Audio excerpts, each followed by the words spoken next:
The Belizean prayer. Almighty and eternal God, who through Jesus Christ has revealed your glory to all nations, please protect and preserve Belize, our beloved country. God of might, wisdom, and justice, please assist our Belizean government and people with your Holy Spirit of counsel and fortitude. Let the light of your divine wisdom direct their plans and endeavors, so that with your help we may attain our just objectives. With your guidance, may all our endeavors tend to peace, social justice, liberty, national happiness, the increase of industry, sobriety, and useful knowledge. We pray, O God of mercy, for all of us, that we may be blessed in the knowledge and sanctified in the observance of your most holy law, that we may be preserved in union and in that peace which the world itself cannot give. And after enjoying the blessings of this life, please admit us, dear Lord, to that eternal reward that you have prepared for those who love you. Amen.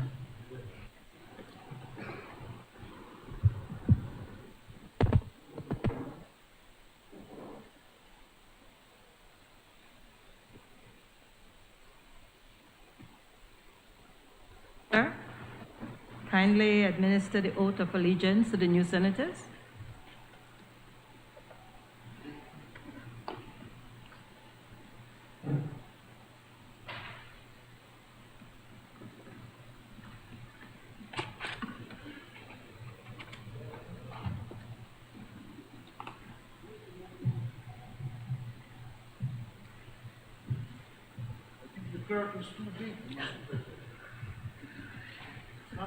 It is not you.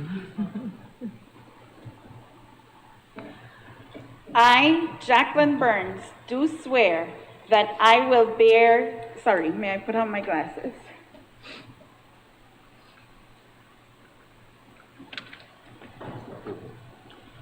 I, Jacqueline Burns, do swear that I will bear true faith and allegiance to Belize and will uphold the Constitution and the law, and that I will conscientiously, impartially, and to the best of my ability discharge my duties as senator and do the right to all manner of people without fear or favor, affection or ill will. So help me God.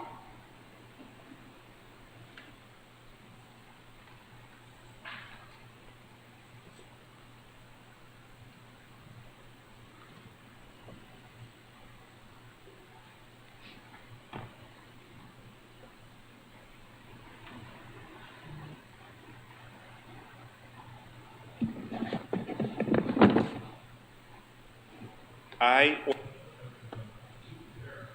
will bear true faith and allegiance to Belize and will uphold the Constitution and the law, and that I will conscientiously, impartially, and to the best of my ability discharge my duties as a senator and do right to all manner of people without fear or favor, affection or ill will. So help me God.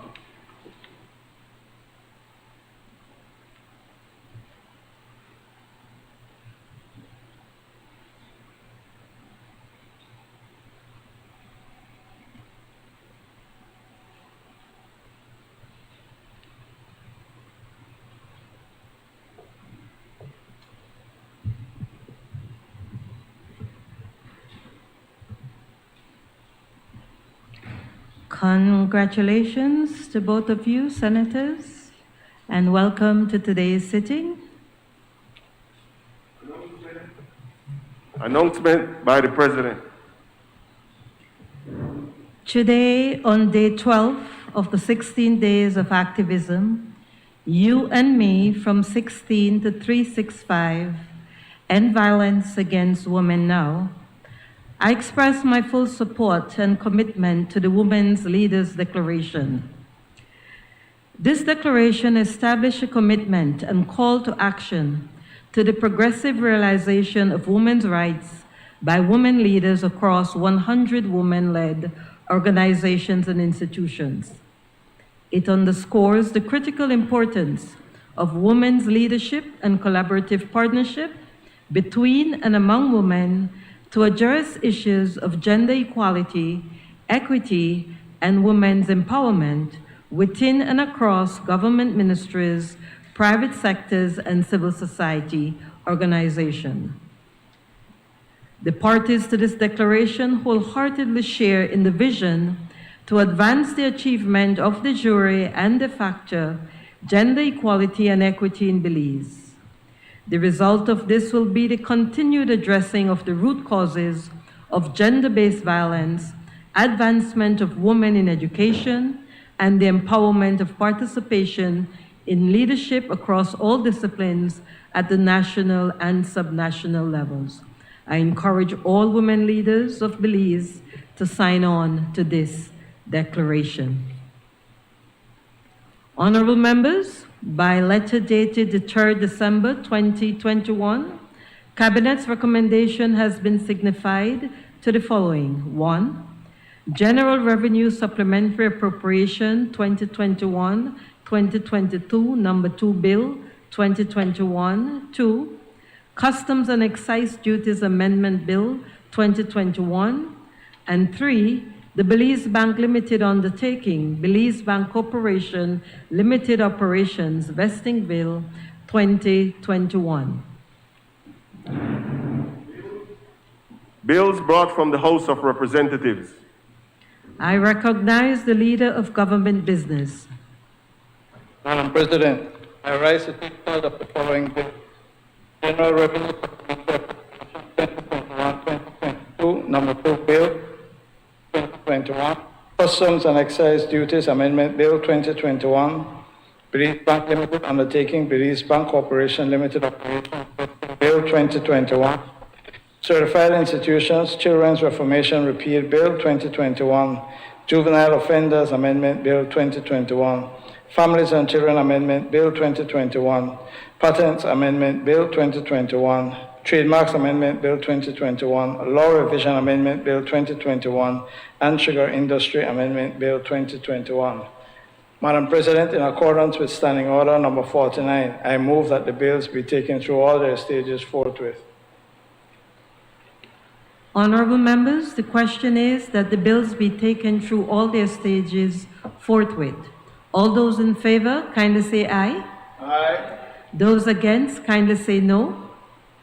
I think the ayes have it. Papers. I recognize the Leader of Government Business. Madam President, I rise to lay on the table sessional paper 16/1/14, Social Investment Fund Audited Financial Statements for the year ended March 31st, 2021. 17/1/14, the 19th Annual Report of the Contractor General, February 1st, 2020 to March 31st, 2021. And 18/1/14, Supplementary Appropriation Number 2, scheduled for fiscal year 2021-2022.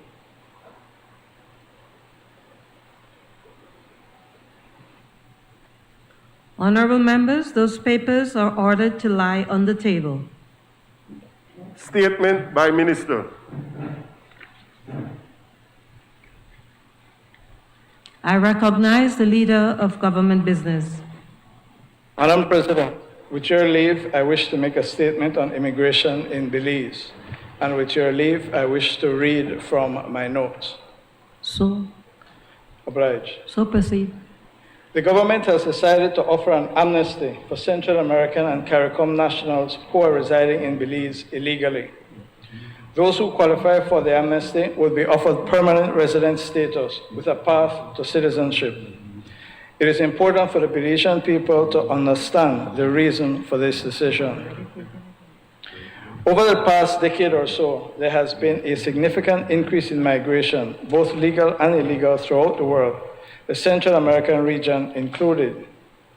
Migrants refers to persons who have changed his or her usual place of residence. This definition therefore covers persons who are legal as well as illegal. But Madam President, the figures of movement of migrants are staggering. According to the World Migration Report 2020, and I quote, "The current global estimate is that there were around 281 million international migrants in the world in 2020, which equates to 3.6% of the global population." The report continues, Overall, the estimated number of international migrants has increased over the past 5 decades. The total estimated 281 million people living in a country other than their own country of birth, was 128 million more than in 1990 and over 3 times the estimated number in 1970. Migration to North America is a key feature in Latin America and the Caribbean region. In 2019, over 26 million migrants had made the journey north and were residing in North America. The 2020 report continues. Several countries in Latin America and the Caribbean have undergone considerable population change over the last decade. All the top 20 countries experienced an increase in the size of their populations during this period, with the largest proportional population changes occurring in Central America. Belize had the greatest percentage change, with its population increasing by 24% from 2009 to 2019. It was followed by Guatemala and Honduras, whose populations grew by nearly 23% and 20% respectively. End of quote. Madam President and colleague senators, the reasons for the explosion in migration are varied and complex. The economic, political, and social situations prevailing in Venezuela, Colombia, Nicaragua, Haiti, and countries in Africa and Asia have contributed to millions of nationals leaving their countries and moving into South and Central America. Millions of people have moved north, whether in caravans or individually. As a result, the United States of America, Mexico, Colombia, and other countries in the Americas, along with international agencies, have reacted with varying measures and plans seeking to stem the avalanche of migrant flows. Speaking specifically about Belize, it is clear that most of the migrants who have settled in Belize are from the neighboring republics, with increasing numbers from Haiti, China, not Taiwan, and Africa. Migrants from Central American republics are, in the main, fleeing gang-related violence and seeking employment opportunities. Migrants from Haiti are fleeing political-related violence, ungovernability, and economic opportunities, whilst those from China are primarily seeking economic opportunities. The 2010 census by the Statistical Institute of Belize found that 14.2% of Belize's population was born abroad. However, this percentage does not begin to reflect the number of undocumented migrants who moved to Belize during the past 2 decades. The SIB does not have any statistics of the number of undocumented migrants in Belize. Therefore, accurate projections of social assistance, losses in tax revenue, increasing social impacts, and unbalanced access to social services are impossible. The Belize Refugee Department, with the support of the United Nations High Commission on Refugees, has been responsible for registration and processing of asylum cases in Belize. The registration system shows that there were 4,104 persons registered to claim refugee status. However, less than 100 have been confirmed as refugees, resulting in over 4,000 with an asylum seeker status. This Honorable Senate will recall that earlier this year, I reported that the UDP administration had unlawfully halted the processing of refugee applications, causing a tremendous backlog of cases. We are addressing this problem by adopting several measures. Madam President, Senators, Belize has had 2 amnesties. The first was in late 1984, where 8,680 undocumented migrants were registered. Many of these persons are now lawful citizens of Belize. 15 years later, in 1999, another integration exercise resulted in granting approximately 11,168 persons, newly registered migrants, permanent residence. Madam President, yet another exercise was planned for 2010, when officials in the government estimated that over 20,000 undocumented migrants were expected to be registered. Unfortunately, that amnesty never occurred. This is important. In 2010, more than 10 years ago, officials estimated that more than 20,000 migrants were residing illegally in Belize. It is against this background that we must address the reality of the present-day immigration crisis. Whilst some of the migrants have since 2010 regularized their status, it is believed that many more have entered the country and have an irregular immigration status. Using the figures from the two amnesties and the 2010 estimate, the Ministry of Immigration estimates that the number of irregular migrants in Belize in 2021 is between 40 to 60,000 migrants. This rough estimate is also shared by international organizations. Madam President, I emphasize that this is an estimate. However, we do know that 10 years have passed since 2010, when the estimate was 20,000, and we know that many, many more have settled in Belize. Irregular migration breeds illegality and abuse. Many migrants find themselves victims of human trafficking, modern-day slavery. Irregular migrants, because of their vulnerability, are often employed at very low wages and work in dreadful conditions. Additionally, many are paid, quote, off the books, end quote, and therefore generate little tax revenue. Some of the migrants are gang members or former gang members and engage in serious criminal activities in Belize. However, many migrants have children in Belize and enter relationships which lead to complications. For example, there are families where both or one parent is irregular, but the children are regular. That is, they were born in Belize. Registering the children in school exposes the parents, and there is a tendency not to enroll them. Of course, many irregular migrants access social and other services and therefore add to the cost of service delivery. That said, Madam President, I wish to emphasize that migrants, whether irregular or not, contribute positively to the Belizean economy. They work in many sectors of the economy and many operate small and micro businesses, contributing to economic activity and employment.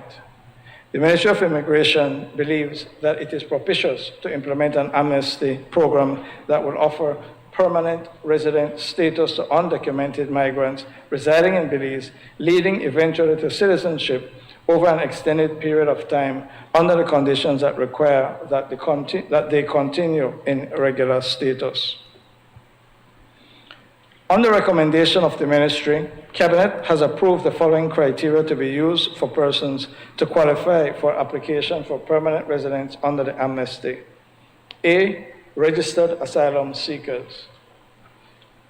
B, irregular migrants who have resided continuously in Belize before 2010. C, irregular migrants who have Belizean children born prior to 2020. D, irregular migrants who have completed primary and or secondary education in Belize and continue to reside in Belize. E, irregular migrants who are married to Belizeans for at least 1 year. F, irregular migrants who are in common law unions with a Belizean for a continuous period of 5 years or more. G, irregular migrants who are recommended by the Ministry of Human Development. And H, irregular migrants who have maintained gainful employment in Belize for at least 5 years. I emphasize, Madam President, that the provision that says recommended by the Ministry of Human Development seeks to address a very discrete and small number of cases.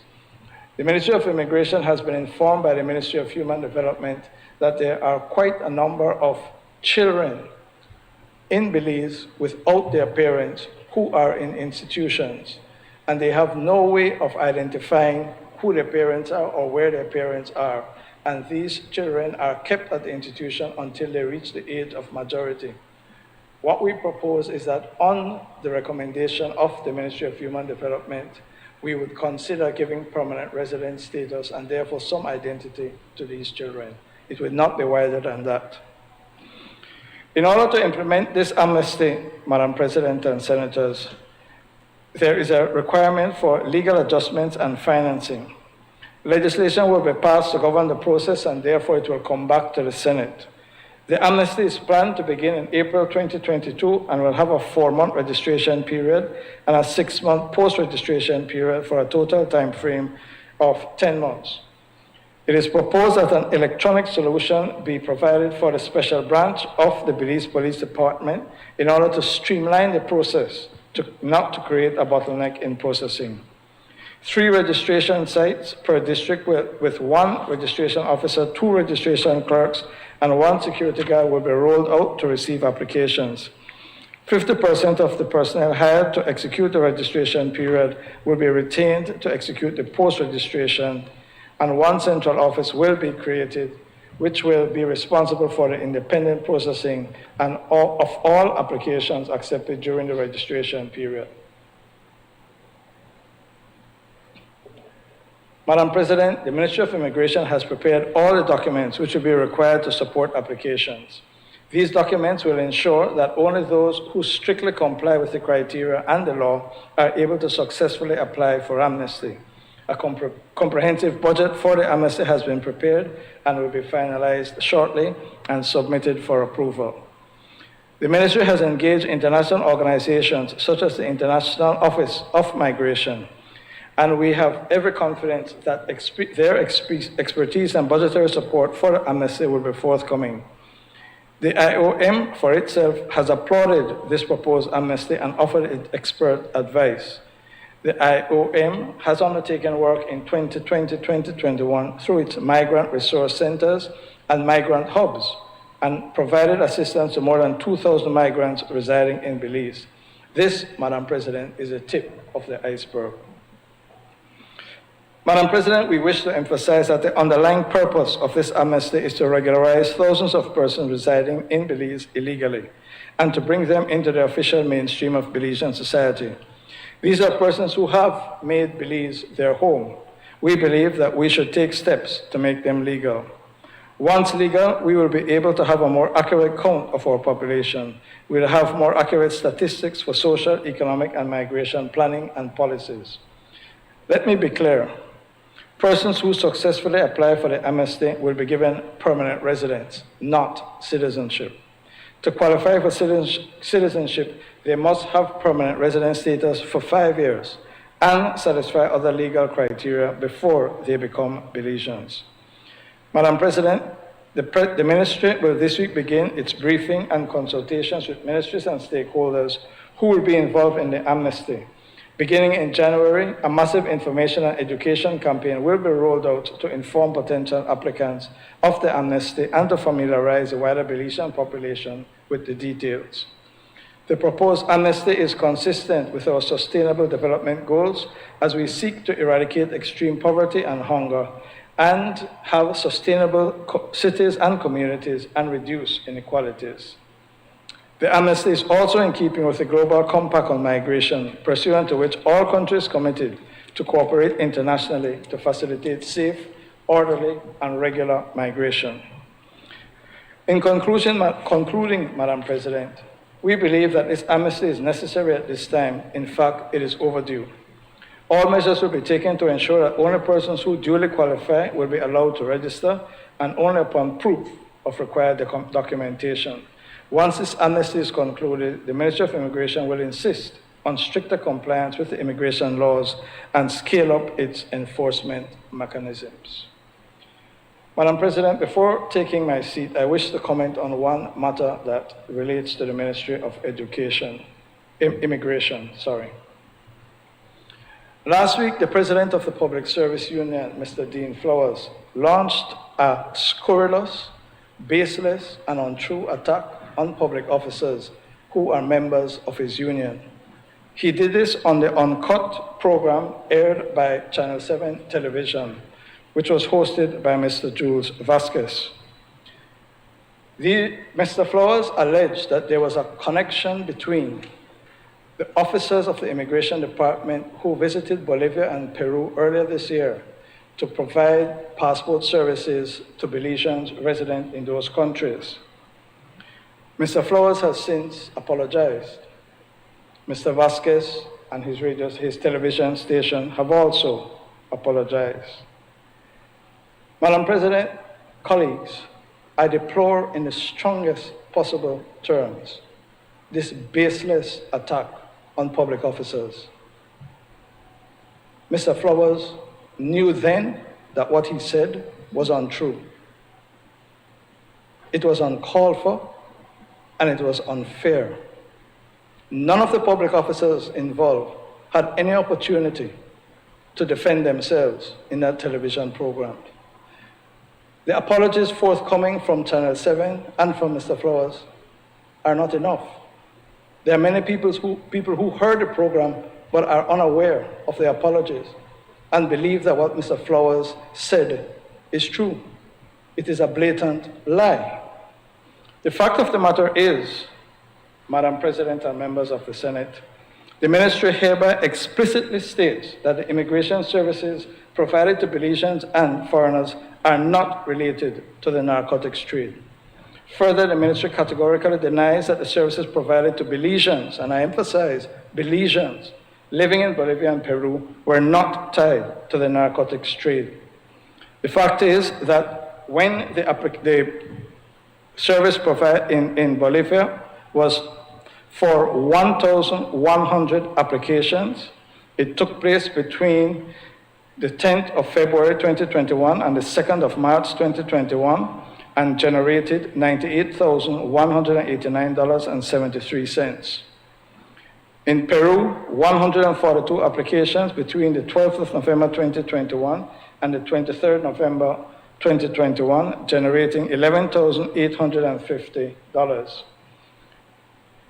The revenue collected revenue collected from the applicants and all expenses were paid by the applicants. That includes the cost of travel, hotel accommodation, and per diem. I can assure this Honorable Senate that all protocols, financial and otherwise, were strictly complied with and all funds have been accounted for. Just for the sake of completeness, it is important for me to point out that this was not the first time that such a program was undertaken. In 2012, the Immigration Department made a trip to Mexico where approximately 25 applications were dealt with between the 23rd of October 2012 and the 26th of October 2012.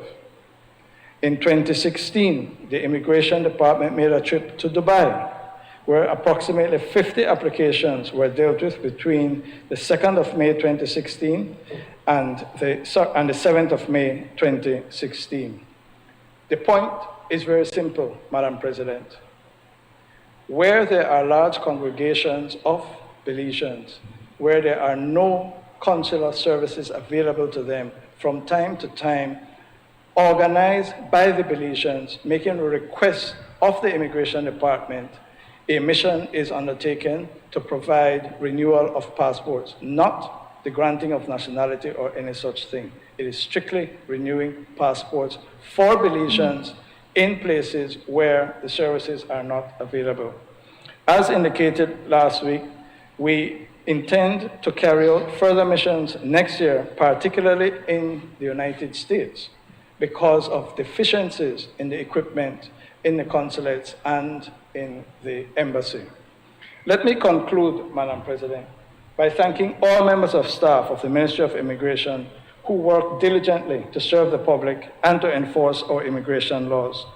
I also record my thanks to those officers who conducted these overseas missions professionally and with integrity. We praise them, we do not libel them. I thank you, Madam President.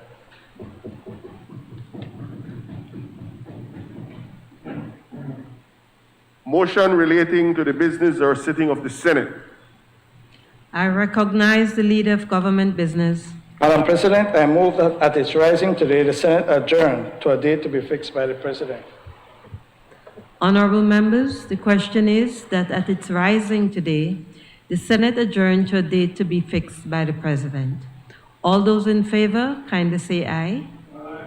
Those against, kindly say no. I think the ayes have it. Public business, government business, motions. I recognize the Leader of Government Business. Madam President, I move that whereas Section 3.1 of the Loans Caribbean Development Bank Act, Chapter 74 of the Substantive Laws of Belize, Revised Edition 2011, provides that subject to such conditions as may be agreed between the government and the Caribbean Development Bank, the government may borrow from the bank from time to time such sums as may be required by the government. And whereas Section 3.2 of the said Act further provides that no agreement in respect of the sums borrowed under the powers conferred by Section 3.1 shall be executed unless the terms and conditions thereof have been further approved by a resolution of the House of Representatives to that effect. And whereas the bank has offered to lend the government of Belize US $2.5 million from the bank's special funds resources. And whereas the purpose of the loan is to assist the government of Belize in financing the emergency restoration of critical public infrastructure following damages caused by the passage of Hurricane Eta on the 4th and 5th of November 2020 and by Hurricane Iota on the 16th and 17th November 2020 in Belize, and consultancy services to provide independent inspection and certification of the works.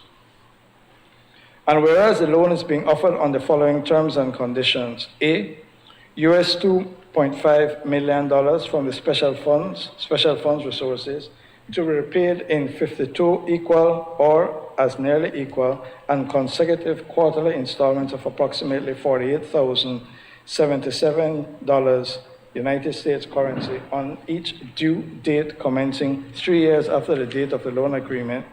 B, interest at the rate of 0.75% per annum to be paid quarterly on the amount of the principal withdrawn and outstanding from time to time. The loan shall be fully disbursed by the 30th November 2022 or such later date as the bank may specify in writing. Now therefore be it resolved that this Honorable House, being satisfied that the project will assist the government of Belize in defraying the cost of restoring damages to critical road drainage and bridge infrastructure in Belize, Corozal, Cayo, and Orange Walk districts caused by the passage of Hurricanes Eta and Iota in Belize in November 2020, approves and confirms that the government may enter into a loan agreement with the Caribbean Development Bank on the terms and conditions set out above, and further authorizes the Minister of Finance to execute and deliver the said agreement and all other documents associated therewith.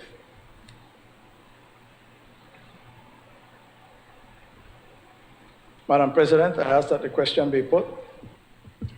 Honorable members, the question is, now therefore be it resolved that this Honorable House, being satisfied that the project will assist the government of Belize in defraying the cost of restoring damages to critical road, drainage, and bridge infrastructure in Belize, Corozal, Cayo, and Orange Walk districts caused by the passage of Hurricanes Eta and Iota in Belize in November 2020, approves and confirms that the government may enter into a loan agreement with the Caribbean Development Bank on the terms and conditions set out above, and further authorizes the Minister of Finance to execute and deliver the said agreement and all other documents associated therewith. All those in favor, kindly say aye. Those against, kindly say no. I think the ayes have it. I recognize the Leader of Government Business. Madam President, I move that whereas the International Convention for the Conservation of Atlantic Tunas was adopted by a conference of plenipotentiaries in Rio de Janeiro, Brazil on the 14th May 1966 and entered into force on April 1st, 1969.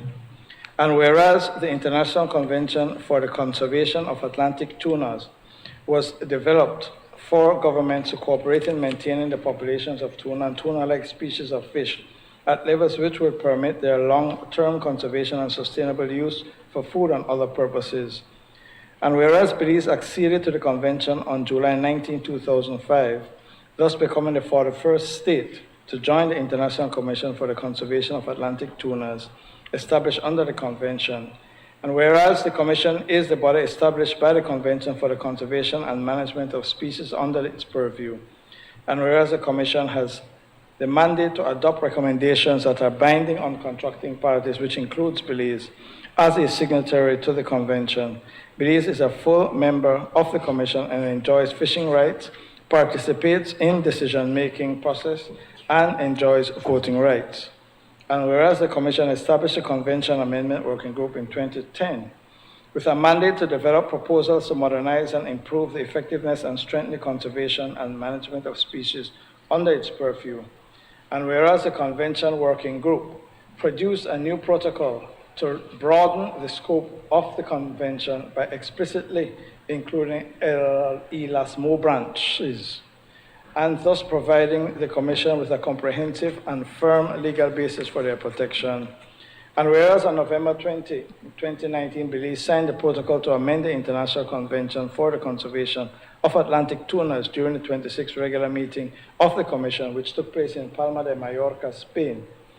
And whereas ratification of the protocol will permit Belize to demonstrate its ongoing commitment to the conservation and sustainable use of global fishing resources, as well as further demonstrating Belize's leadership role in the protection of the environment and careful husbandry of natural resources consistent with government's policies.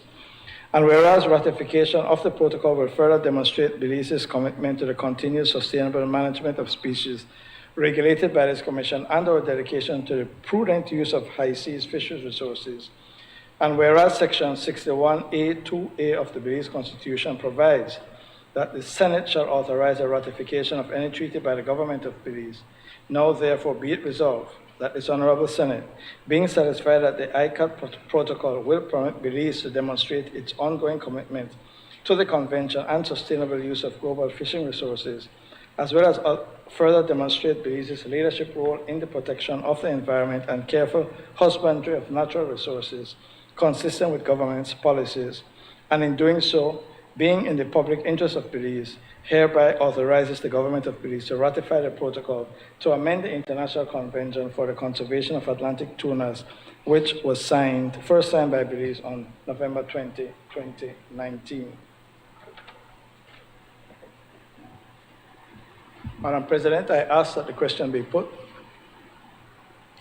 Honorable members, that motion is referred to the Constitution and Foreign Affairs Committee for examination, consideration, and report.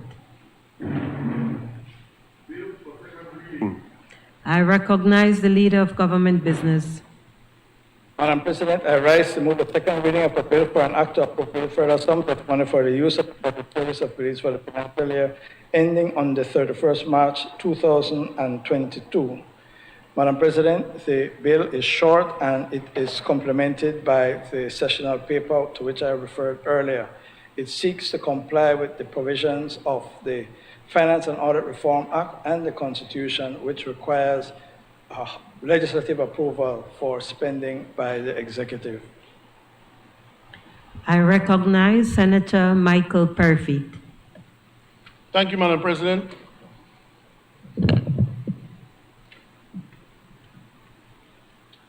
Madam President,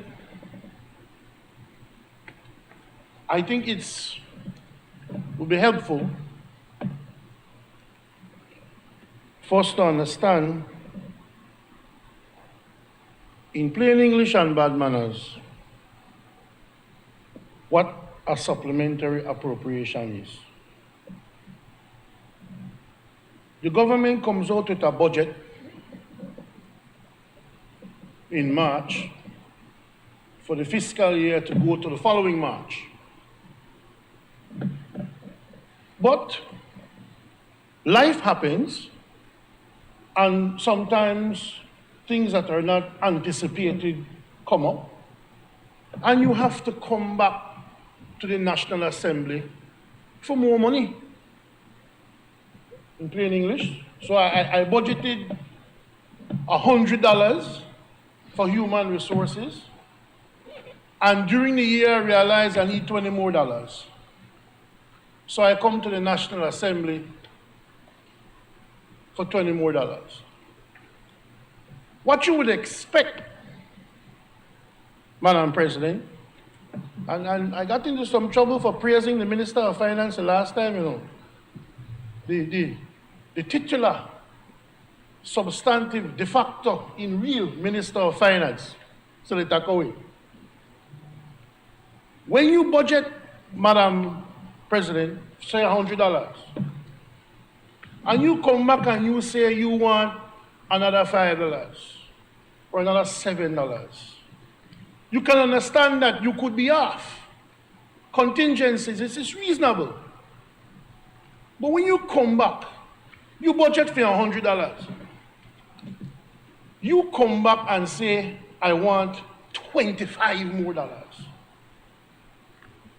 Then there is something wrong with your budgeting, and you're not anticipating what you may or may not need, or you better come up with a good explanation as to what requires you to divert from your budget in such an extreme fashion.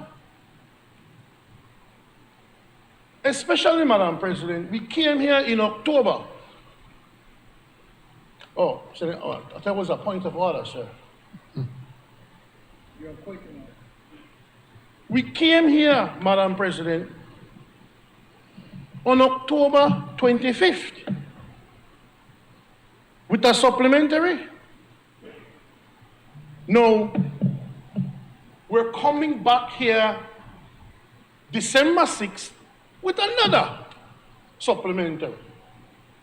So what the government is telling us, Madam President, is that in October, they anticipated they needed more money than they had budgeted for to take them to March 2022. So we have to assume that when you bring a supplementary budget in December, you are saying that something happened between October 25th and today to make you believe that you need more money that you didn't anticipate that you needed in October. The government has to explain the urgency. And I know that there is a law in terms of the percentage of the budget that you can ask for in a different supplementary. But then, when you add it all up, this government did a budget of, for example, $100, and before the end of the year, they're coming back asking for an additional $50 to $60. For what? That means that at the time of making the budget in March, there was no real planning by this government. This government, they feel away. This government doesn't know what it's doing, because there is no way, if you plan your budget properly, you need to bring a supplementary in October and then bring one right back in December for some of the very same things in December. What are you doing? Why are you asking for monies now that you couldn't ask for in October? What special set of circumstances have occurred or taken place that you couldn't anticipate that you would need this? Madam President, right from the beginning, the Court of Appeal, personal emoluments, they need another $156,000. You didn't know that in October? Have there been new Court of Appeal justices sworn in between October and now and have to be paid now that we didn't anticipate in October? We didn't know that. Why budget for that now? Ministry of Public Service, rent and leases. The approved estimates is $6.2 million. You're asking the National Assembly to approve from between now and March an additional $1.8 million. That's just under 1/3 of your total budget. You didn't know that in October? What new has to be rented so for the remainder of the financial year for $1.8 million?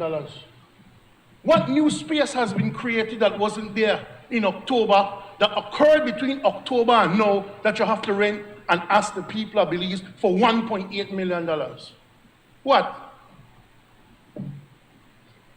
Director of Public Prosecutions, personal emoluments again, $228,426. Did we get some new crowns? Did we get some new prosecutors? Who are we paying? And didn't we know that we were getting these people in October? We just realized since October 25th, barely more than a month ago, Madam President, barely more than a month ago, we just realized we need more money for that. It goes on. Madam President, you have the Ministry of Finance, public utilities. You need $12 million between now and March 2022. And I think I heard the Prime Minister said that this is for street lights or something like that, repairing or, but then you didn't know that in October? You didn't know that? How come you just know that? How come you didn't know that in March? This is a major project, $12 million. There is no excuse. You have to explain to the Belizean people, how come you just know you need $12 million for that?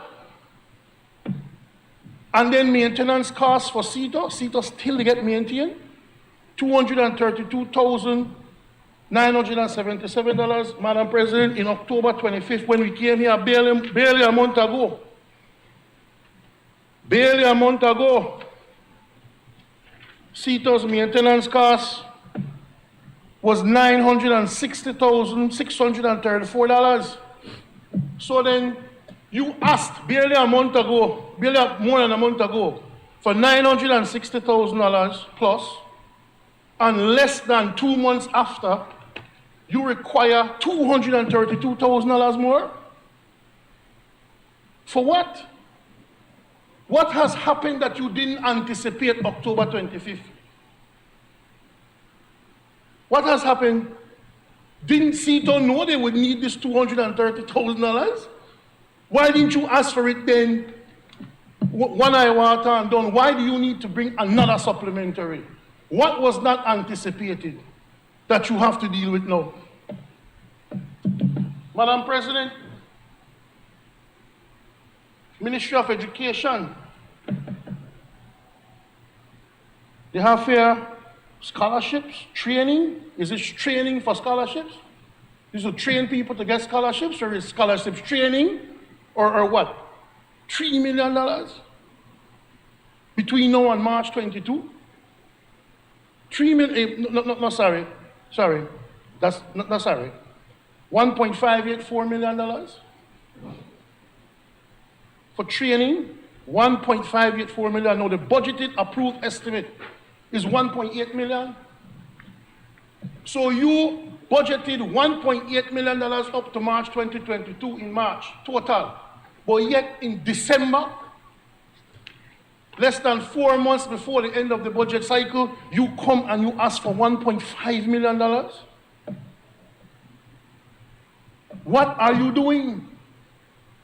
You don't anticipate these things, and clearly, like I said, you have to explain why you didn't know you needed $1.584 million for education in October. Why? How come you didn't know that?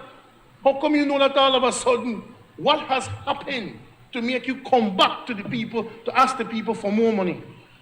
And maybe I'm just excited, Madam President, but I see a Ministry of Health and Wellness for $3 million. Well, you have to give the Ministry of Health and Wellness credit, you know. Then just tell her, give me money. Then not tell her that for what? Just run it. You have to give them the testicular fortitude to say, listen, we don't have to explain to you anything more, just give us the money. Madam President, prison services, Ministry of Home Affairs, contracts and consultancies. The approved estimate is $4.299 million. The government is saying that between now and March 2022, they need $1.5 million. That's like about, you're asking for 25% on top of a budgeted estimate with less than 3-4 months to go. What consultancies you need and what contracts you need to sign, you didn't anticipate in March of 2021, or worse yet, didn't anticipate just 6 weeks ago. 6 weeks ago, you didn't know you would need this. The prison just told the Ministry of Home Affairs that it needs $1.5 million. Really? Lack of planning. This government, they feel away. and you don't know what you're doing. Madam President, it goes on. AG's ministry, personal emoluments was $781,000 for the year. So you need $147,000 more for the next 3-4 months. For what? And why didn't you ask for this in October? What has happened in less than 6 weeks for you to realize you need that? And you notice a trend, Madam President. Personal emoluments. Marina Creole explained to me that pay, that people pay, that you pay. You have to consider this in the context of people who have been cut, had their salary cut by 10%. You're telling them you can't give them 10%, but yet you're adding to the wage bill. There is hardly a segment, there's hardly a line item for a ministry that doesn't have personal emoluments, because they're finding jobs for their people, whether they need it or not. And you're telling current public officers, we can't pay you, let's suffer together while you hire more people. For what? For what reason? What do you need to hire somebody for till the end of the financial year that you didn't know you needed to hire them in October? And since you had such a great plan, streamlining, and you're making sure that this is this and this is that, how come you didn't know this in March of 2021? How come now you're doing personal emoluments again all over? That is for AG's ministry. Ministry of Youth, Sports and Governance. Operating costs, training. The budget was 7,000. Now you're asking for 6,000. Like 90% of your budget. Why? Why? Why you need almost 90% of your budget for only 3-4 months left in the year? Why? And how come you didn't know you would need this training and this operating cost in October? You didn't ask for it. But as a matter of fact, Madam President, you see, this is what I don't understand. In October, they asked for training, $142,000. In October, they asked for public utilities, $6,000. They asked for contracts and consultancy, $118,000. So why in 6 weeks you need another 6,000, another 1,000? For what? Why didn't you do that in October? Why no? Madam President, Ministry of Blue Economy, this government, man, will give the people the blues. Appropriate, the blues.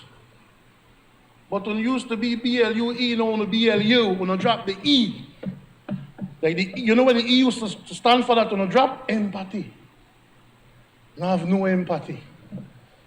You're telling people that they can't get their 10%. But yet, the Ministry of Blue Economy and Civil Aviation, all they're asking for, Madam President, personal emoluments, $70,000 till March 2022. Who are they hiring for $70,000? And why do they need people? When you're the cut people pay, you're cutting people's pay and hiring other people. How do you think the morale will be for those people who are currently working? You cut me pay because you said we not got no money. But then you turn around and hire more people. And then not only that, you need to hire more people and bring in a special budget just for March 2022. What happened in October, between October and now, that you need $70,000 for the Ministry of Blue Economy? What special circumstances have occurred to make you say, well, I never knew about that in October. Something come up, and we need it in December to go to March. Those things don't fly with people. Madam President,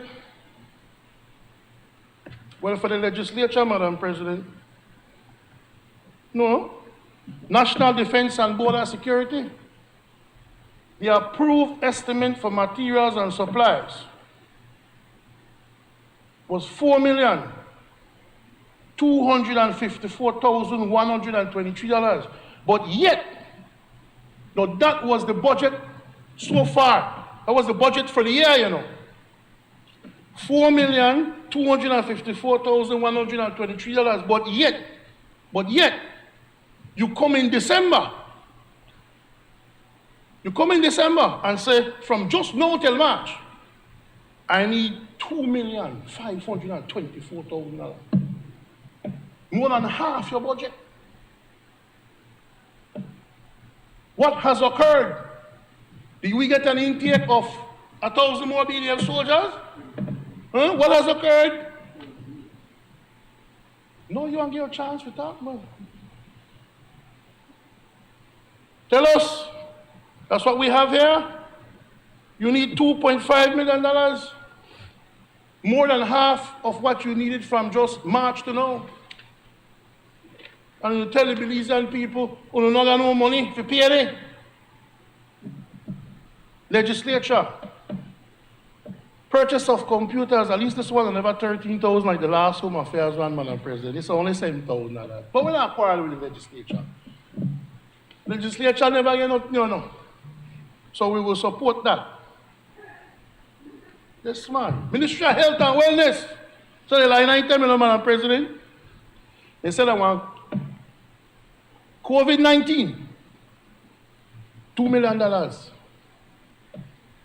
Now, what you want to spend that on? What you want to do with that? What you want to buy?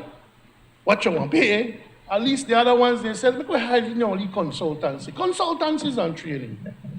I always could hide things there. Well, Ministry of Health and Wellness, Madam President, afraid for we. COVID-19, $2 million, run it. We never even tell you that for what? We never even bother put training or consultancy or tests, just $2 million. The notice I skip office at the Prime Minister, try to save that one for last. Ministry of Natural Resources, Land Development Acquisitions, $2 million.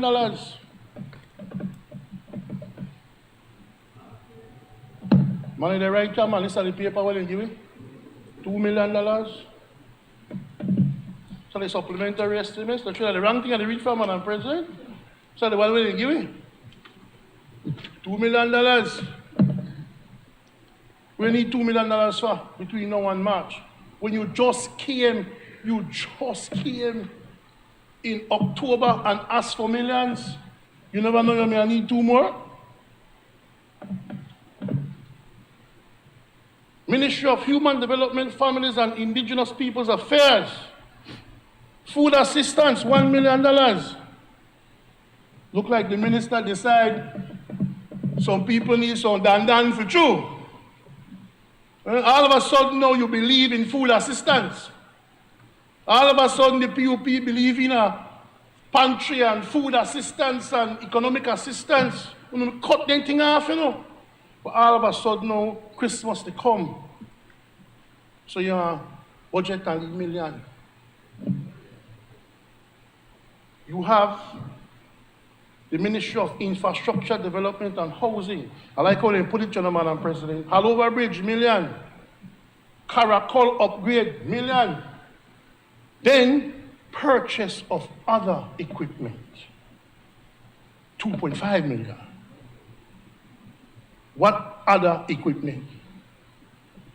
Which other equipment does the ministry need between now and March 2022 that you didn't know you needed in October?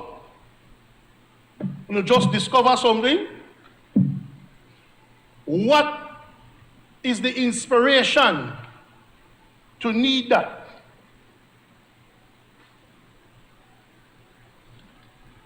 Madam President, let me go to the office of the Prime Minister. Why?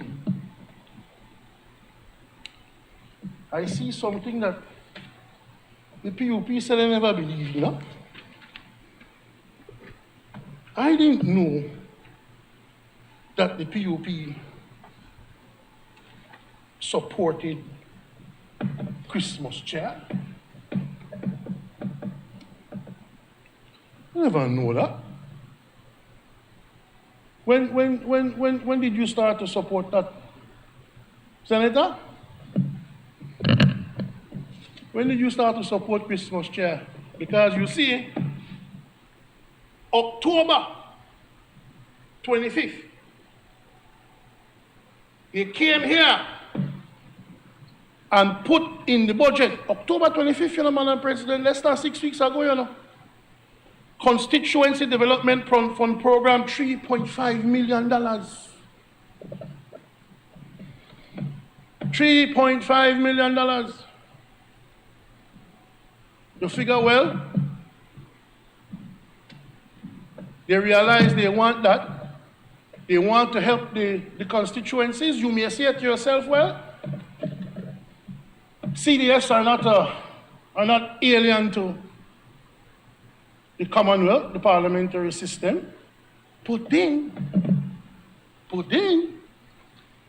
you come in December 6th, and Constituency Development Fund, again, support. They call it support. So I don't really want fun, Madam President. You see, either October 25th, they call it Constituency Development Fund Program. Man, it sound nice, man. And this one, it says Supplementary Constituency Development Support. $3.1 million. $3,150,000. Man, with that, but Christmas chair. Man, listen, nothing is wrong with Christmas chair, you know, because we believe that the people need the support. But you said you didn't like this kind of thing. You said you didn't like this. And here you are, budgeting for Christmas chair. It is our hope that the people who need it are going to be the people who get it. But it is important to point out to you on hypocrisy. Minister of Infrastructure used to cry bloody murder when things like this used to come up. But he now have no issue to collect $100,000. Come, Madam President, somebody can get 150. But when you come with $3.1 million for 31 constituencies in the country, it's $100,000 per constituency on average. Unless some will get more than others. But somebody will get 150 at least. You cannot do this, Senator Montejo. You cannot do this and then tell people that you don't have enough money to give them back their 10%. You cannot do this to people and then tell people that the government doesn't have the ability to absorb some of the tax part of the rise in fuel, Senator Montejo. You cannot do this to people. The people who put you there, the people who you said, who you told, you will be different. The people of this country, when you look at supplementals like these, they voted for heaven, but you've given them hell. Thank you, Madam President. I recognize Senator Osmani Salas. Right. Thank you, Madam President, and welcome to my colleagues on the other side. My colleague before me, presented a very comprehensive list of questions, and I have quite a few of those, and I won't repeat them because the questions have been asked. I have asked my own questions in preparation for this meeting. I reached out to a few ministers, and I received some responses, but I look forward, before the debate closes, for the government side to respond to some of these questions for the record. And as we know, and as we've said several times, a supplementary appropriation bill is a money bill. No matter what we say or do or how we vote, this is passing. But it doesn't stop us from asking the key questions. And my colleague before me asked a lot of the ones I was going to ask. And I won't be repetitive, but there's one I want to go back to. I want to go back to... Kindly have your seat, Senator. You may proceed. Oh, did you? Sorry, I didn't see you. I didn't see you get up. Yeah, but I want to go to one in particular. And it's the one my colleague just now ended with, the supplementary constituency development support. And yes, I was going to point out, and I will again, I will repeat, that in October, $3.5 million was approved. I know we are at $3.15 million. So if these funds are equally divided among all the 31 representatives, it amounts to just under $250,000 each. It's a lot of money in these hard times, but also in these times that requires fiscal restraint. It's a lot of money. So the question I want to ask in relation to this is, what are the safeguards in terms of accountability and transparency mechanisms? And I remind us of what the government committed to in January of this year in the good governance motion that we very happily and gladly supported. And in relation to constituency development support, and I'll quote from the motion, Madam Speaker, it says, implement the constituency development fund to enable elected representatives to be proactive in supporting grassroots development initiatives in the country. Establish the fund, which means that there would be mechanisms in place to administer the funds, transparency, accountability mechanisms, and keep in mind, I'll repeat this every chance I get, we now have a joint public accounts committee. We are gearing up to do our work. It will be a whole lot of work. The Prime Minister pointed out in no uncertain terms that he has advised his ministers that they better be on the ball. They better be on the ball because the JPAC, even the Senate here, can call any minister, CEO, government official to question them and to show us how these monies are being expended or have been expended. This is our duty, this is our responsibility, and I just use this as one example. Right? I won't go through everything that is there. I must say that some of the responses I got for some of my other questions sounded reasonable. And one of those is KHMH. KHMH, we know, has put a lot of their resources out there. They do not turn away, they do not turn away anyone. They would see patients from the other regions, and it's a huge toll on them. So, as I've been told, it's the plan to repay them some of that money, and I can understand the importance for that and the need for that, and why that needs to be done. But coming back to this point about constituency development, it's been 13 months, I think, since the elections, and we would have hoped that by now, the Constituency Development Fund would have been established. So I strongly encourage the government to set up that fund with all its mechanisms. Because yes, people are in need, and we want to help them. And yes, we want to ensure that those who are in most need are the ones who receive the support, and that we don't do this looking at party political colors, but at the need. And if mechanisms that will ensure accountability and transparency are not there, how can we say how those monies were spent if they went to where it needed to go? How can we say that, right? So I just reiterate that, Madam President, and I end my comments on this by stating and encouraging government to set up the CDF. It is desperately needed. Thank you, Madam President. I recognize Senator Elena Smith. Thank you, Madam President.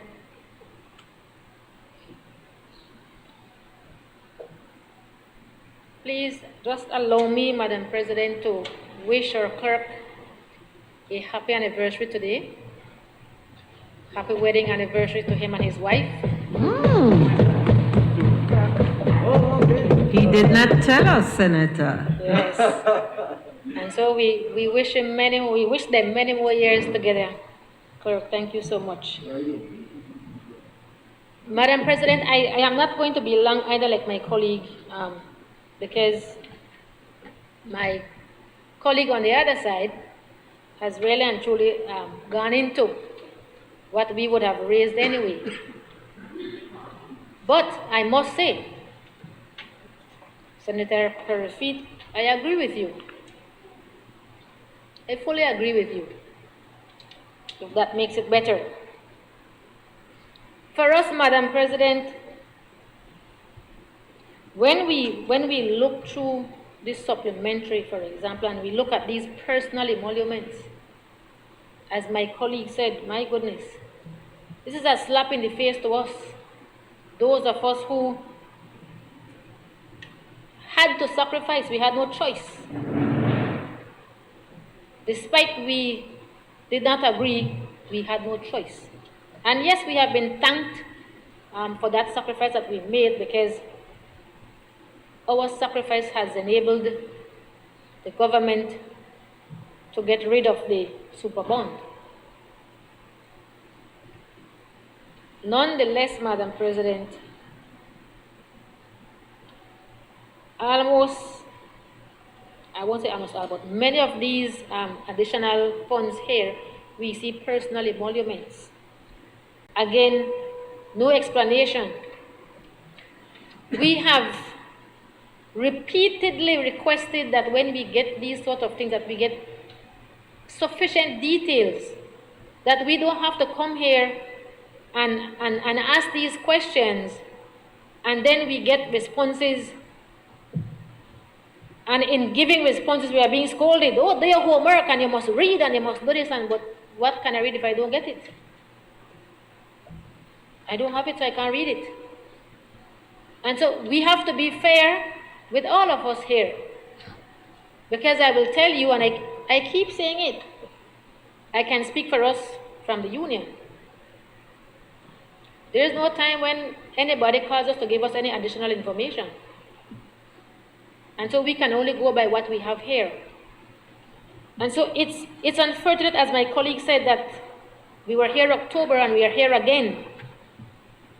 And when we look at the amounts that we are approving again, it really and truly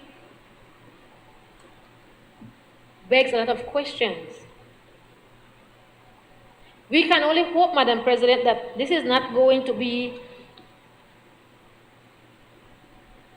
how we are going to be operating going forward. Because if it is that we have to come here October and then we come again in December, and it's like every 6 weeks we are coming, we are really and truly not doing what we ought to be doing.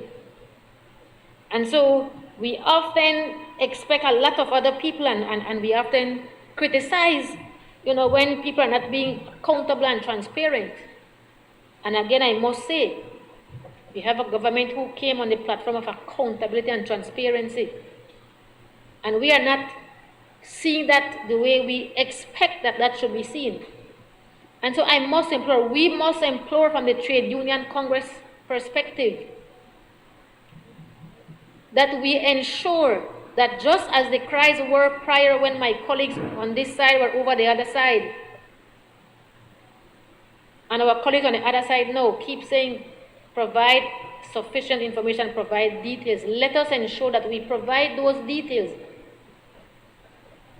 And when those details are not provided and we come here and we ask questions and we make comments, that we are provided with the responses because, and in a manner that we understand that is the right thing to do, but not provided with responses in a way that is sometimes have come across as scolding, demeaning, and whatever other word we want to use. This before us, Madam President, really and truly tells a lot. At a time like this, when our people are going to be going through some more difficult times, and we know that we say January, the MAGA season is going to be worse for our people. We are purchasing vehicles, we have monies for emoluments. But what will happen to us? As my colleague rightly said, 10% gone. Is that coming back anytime soon? Are we going to be looking at that the way we are looking at these supplementary? And so my plea once more, Madam President, is that we do our utmost best to avoid having to bring supplementary with these amounts.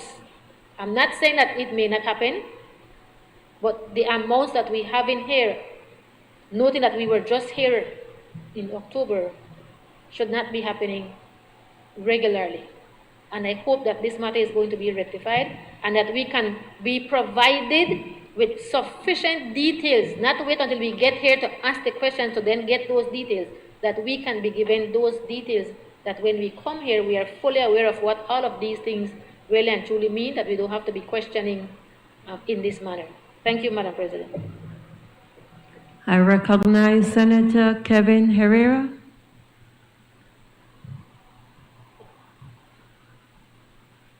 Thank you, Madam President.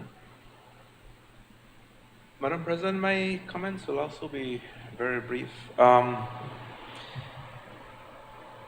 To begin with, I'd like to the recurrent and the capital 2. Then, like my colleague before me said, I think Senator Perry-Feet went through many of the details that I as well perhaps would have raised. But if you look at the line item that under recurrent, we're looking at a 31% increase. For capital 2, again, for the items that are listed in capital 2, we're looking at a supplementary increase of 48% for those items. Now, I imagine, in fact, I'm sure that there are many areas I think that government sees a need to spend more on. It could well be that they were overambitious in March in terms of the estimates. But yet, still, I must remind the Senate that we came here in March willing to make certain sacrifices. I supported the budget that was presented in March, even though, it really, it was very difficult for me personally, as I had mentioned in March, because it required a 10% cut of our fellow, of our union brothers and sisters. And so that was very difficult for me. But I also felt that there was a significant need to tighten things because we were in we were in a really bad situation. And so I want to continue encouraging the administration to let's keep this fiscal discipline going. We really need to keep it going. And the area that I would like to zero in on to make my point there is on the Constituency Development Fund, I believe it's called. We're looking, if you add October and the supplementary in October and the one in December here, you're looking at I believe 6.5 increase or 6.6 increase, I believe. $6.6 million increase in supplementary. In my view, Madam President, I think that type of allocation, and if you look at the one for December, it's the second largest line item increase in the supplementary, 3.5 million, I believe. But I believe a lot of that is partisan political work in these constituencies. And like I said, if we made a lot of sacrifices in March I, I voted to support the budget back then with the understanding that we would have been making these sacrifices. In my opinion, putting 6.6 million in the constituency development fund for October and December is a bit much. If you average, if you take an average of that 6.6 million over between October and March of next year, and let's say we average it at 4 months, you're looking at $53,000 per constituency per month for those 4 months. If we average it at 4 months, that's a lot of money to put into the control of the area representatives in those areas. Now, I'm really hoping, and this is extremely important to me. I understand that for at least this allocation here, the monies would be paid directly to suppliers for the type of work or outreach that will happen in these constituencies. But I'm also hoping that we will go one step further, and the final recipients of any of these benefits, for those that we would have signed vouchers, signed receipts, so that these things can be audited, because it's putting $53,000 out there per month, per constituency for the next 4 months. And we would hope that the final recipient, we have some documentary proof of what these monies are being used for, who are receiving them, so that, again, when we look at these things in the JPAC later on, that we would be able to go,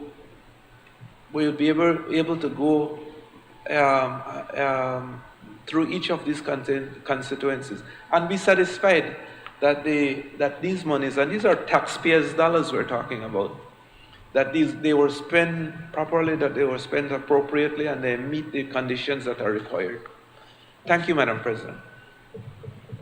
I recognize Senator Bishop Moses Bengushe. Thank you very much, Madam President. Madam President, as I share this morning, I want to perhaps take up some of the things that the independent senators have raised this morning, and perhaps as much as they have raised it, there is need for emphasis. And the first that I would like to deal with is just what we have been talking about on this side, the independent senators, the Constituency Development Fund. I recalled it was in October that I stood here and I asked the question about the expenditure aspect of this fund, and to make sure that as it is given out, that there is the level of accountability insofar as this aspect is concerned. I'm still not totally satisfied that we have seen enough of that, and yet we come back and we're asking again that more funds be expended in this area. I'm gravely dissatisfied insofar as this aspect is concerned. I join the union representative in reminding us that the government had asked that public servants take a 10% cut. To date, we have had no discussion insofar as when it will be or if it will be returned. And yet, we come and we are talking about constituency and adding to the Constituency Development Fund. And not only that, as mentioned, that the emoluments tabled is another aspect. And so while I might be reiterating what was said, I think it is important for emphasis that I also share this aspect. Madam President, it is not good enough. And as I said, as we look at all the emoluments that are tabled this morning, this afternoon, there is cause for concern, and I will leave it there.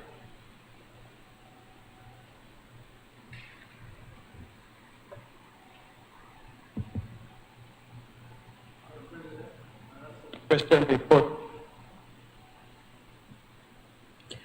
Honorable members, the question is that the bill for an act to appropriate further sums of money for the use of the public service of Belize for the financial year ending on the 31st day of March 2022 be read a second time. All those in favor, kindly say aye. Those against, kindly say no. I think the ayes have it. The bill for an act to appropriate further sums of money for the use of public service of Belize for the financial year ending on the 31st day of March 2022. I recognize the Leader of Government Business. Madam President, I rise to move a second reading of a bill for an act to amend the Customs and Excise Duties Act, Chapter 48 of the Laws of Belize, Revised Edition 2011, to rename the tariff column headed EPA with EPA UK, to implement the 8th phase of the reduction of duties in accordance with the CARIFORUM UK EPA, and to provide for matters connected therewith or incidental thereto. Madam President, this is a straightforward bill. All it seeks to do is to, because the United Kingdom left the European Union, we had to enter into a new economic partnership agreement between the European UK and the CARIFORUM. And therefore, what this does is to bring that into force with the appropriate amendments to the schedule, the tariff schedule. Madam President, I ask that the question be put. Honorable members, the question is that the bill for an act to amend the Customs and Excise Duties Act, Chapter 48 of the Laws of Belize, Revised Edition 2011, to rename the tariff column headed EPA with EPA/UK to implement the 8th phase of reduction of duties in accordance with CARIFORUM UK/EPA, and to provide for matters connected therewith or incidental thereto be read a second time. All those in favor, kindly say aye. Those against, kindly say no. I think the ayes have it. The bill for an act to amend the Customs and Excise Duty Act, Chapter 48 of the Substantive Laws of Belize, Revised Edition 2011, to rename the tariff column headed EPA with EPA UK, to implement the 8th phase of reduction of duties in accordance with the CARIFORUM UK/EPA, and to provide for matters connected therewith or incidental thereto. I recognize the Leader of Government Business. Madam President, I rise to move a second reading of a bill for an act to provide for the vesting in the Belize Bank Limited of certain business in Belize of the Belize Bank Corporation Limited, and to provide for matters connected therewith or incidental thereto. Again, Madam President, this is a bill that has come before the Senate, a similar type bill. The public will know that the Belize Bank Limited bought, I believe, the Bank of Nova Scotia Belize Limited, or Scotia Bank Belize Limited, and the successor company is Belize Bank Corporation Limited. This bill is in the usual form to do all the legalities and formalities that are required to complete that transaction. Madam President, I ask that the question be put. Honorable members, the question is that the bill for an act to provide for the vesting in the Belize Bank Limited of certain business in Belize of Belize Bank Corporation Limited, and to provide for matters connected therewith or incidental thereto be read a second time. All those in favor, kindly say aye. Those against, kindly say no. I think the ayes have it.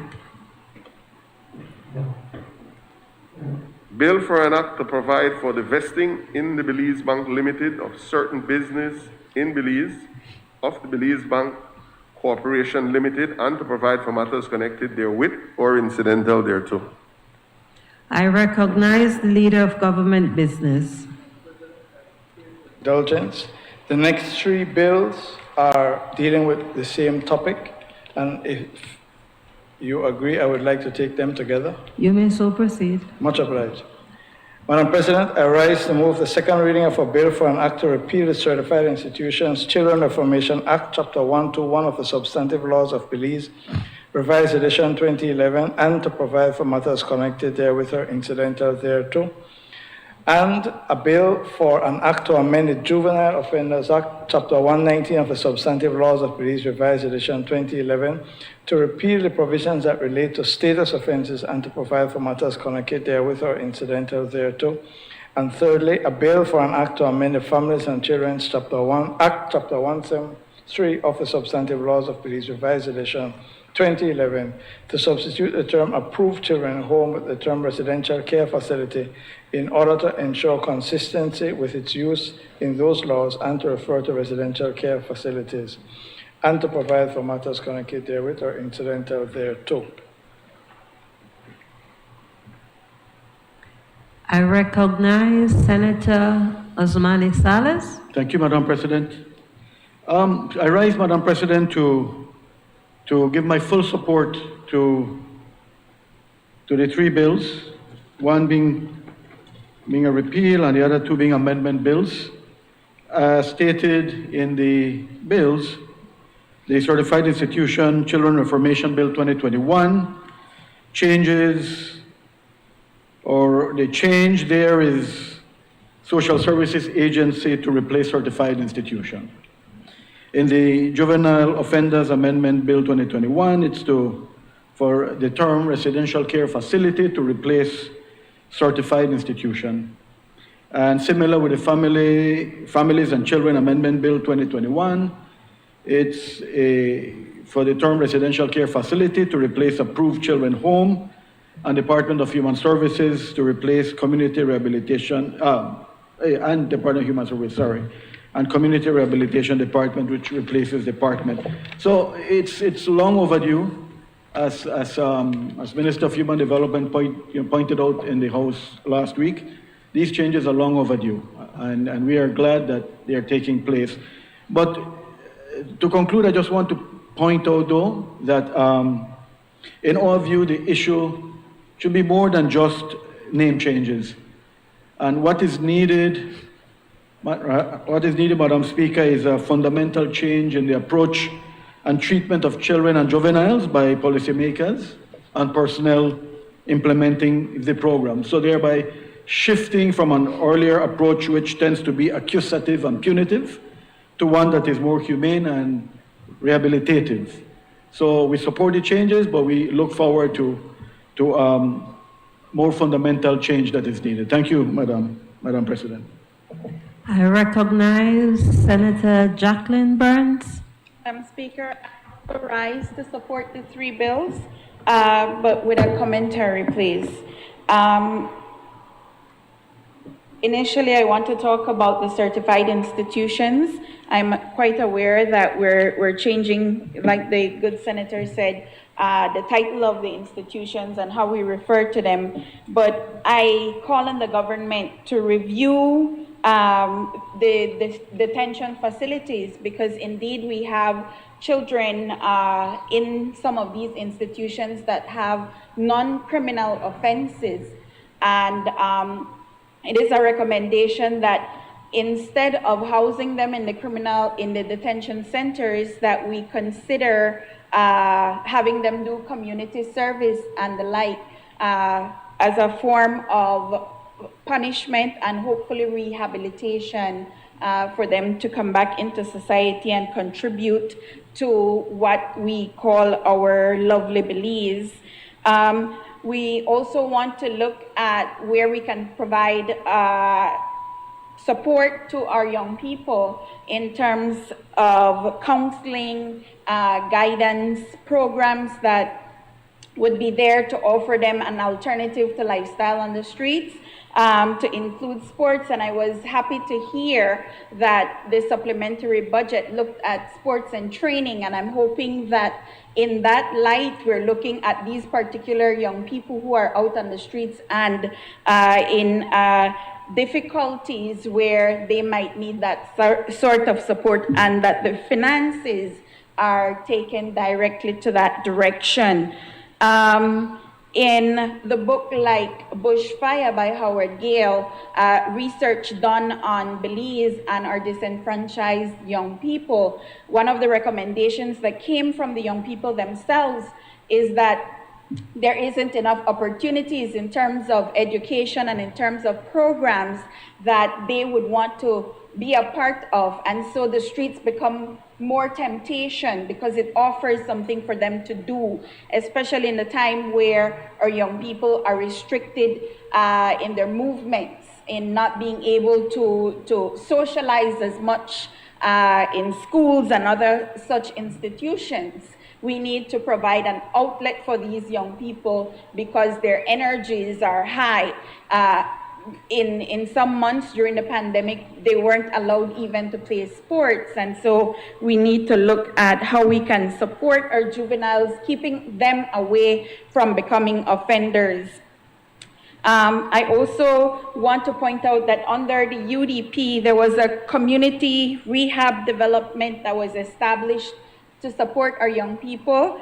And while this program needs some sort of legal formation and backdrop, our courts are saturated with cases, and where we need that the policies be put in place, I believe that this sort of reform would give our young people an alternative to getting themselves involved in criminal activities. And so I would like to implore on the government also to look at the education rules. In the education rules, when a student commits an offense, the school has the right to decide whether or not they would expel or suspend that student. And in some cases, the young people are left out of school for a long period of time and therefore not feel invited to come back to school. And so we need to partner with the parents involved, the social services, to look at how we can meet to resolve that issue with the juvenile offenders, the student, and using the education rules to be able to work our way around how we allow them back in school, but also with the condition that they face some sort of reprimand for whatever offense they may be charged for. Also, Madam Speaker, I want to talk a little bit about our children.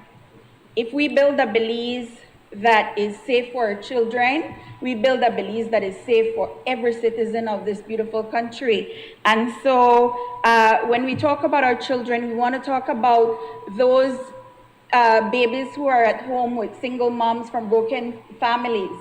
And they go through the family court system, and monies are being contributed for these young people. And there's difficulty for the mothers to access these sort of funds that come in on their behalves, and it takes an extended period of time. I would like to see the government pay some attention to that matter, because I have heard numerous complaints from the single moms who are there wanting to feed their babies. Also, let's look at child labor. A lot of our students... Senator, I will just ask you to try to bring it back to the bill. Yes. So these are some things that I want for the government to look at in details when we're talking about our children, our families, to make a better Belize for us. Thank you. I recognize Senator Erica Jang. I rise to support the three legislations that was submitted by the Honorable Dolores Balderramos Garcia, the Minister of Human Development, Families and Indigenous Peoples Affairs. I begin with looking at children on a whole, youth. Nobody's perfect. And because they are not perfect, we need to be prepared to correct their imperfection, or at least to help to be able to guide them into the right direction we want them to go. These three legislatures talk about supporting our youth and our children to make sure that they can do a wicked comeback, like what most of them would say, to make a turnaround and to be able to better prepare their lives for the future. Madam President, most of the times as a teacher, when sitting in the classroom, I observe students with what we call disruptive behaviors. Another teacher might say, you know what? Send that child outside. Another teacher might call that child to discuss and to find out what the problem is. And then when you find that problem, you will realize that maybe that child was given a particular problem because of something that had influenced him or her earlier. And when that happens, better decisions are made to correct that child's behavior and to allow him or her to grow. And this is what these legislations are doing. They are going to build wonderful children for our Belize. They are going to build wonderful children for our home. There is no better way to put it. And I'm sure that my colleague on this side have also expressed some of the same encouragement that this bill is going to do for our children. Making sure that they are developed, looking at the rights of children, making sure that they exist within the community, finding a balance with the family and the institution so that these children can grow. Madam President, the children are the future of this world. They are the future of our Belize. They are going to be the leaders of tomorrow. And I believe that supporting this legislation will allow us to have wonderful children in our country, Belize. Thank you, Madam President. I recognize Senator Isabel Bennett. Morning, Madam President. Permission, I congratulate that I congratulate a team of our Belizean youths. They're still children because I believe most of them are still under 18 years old.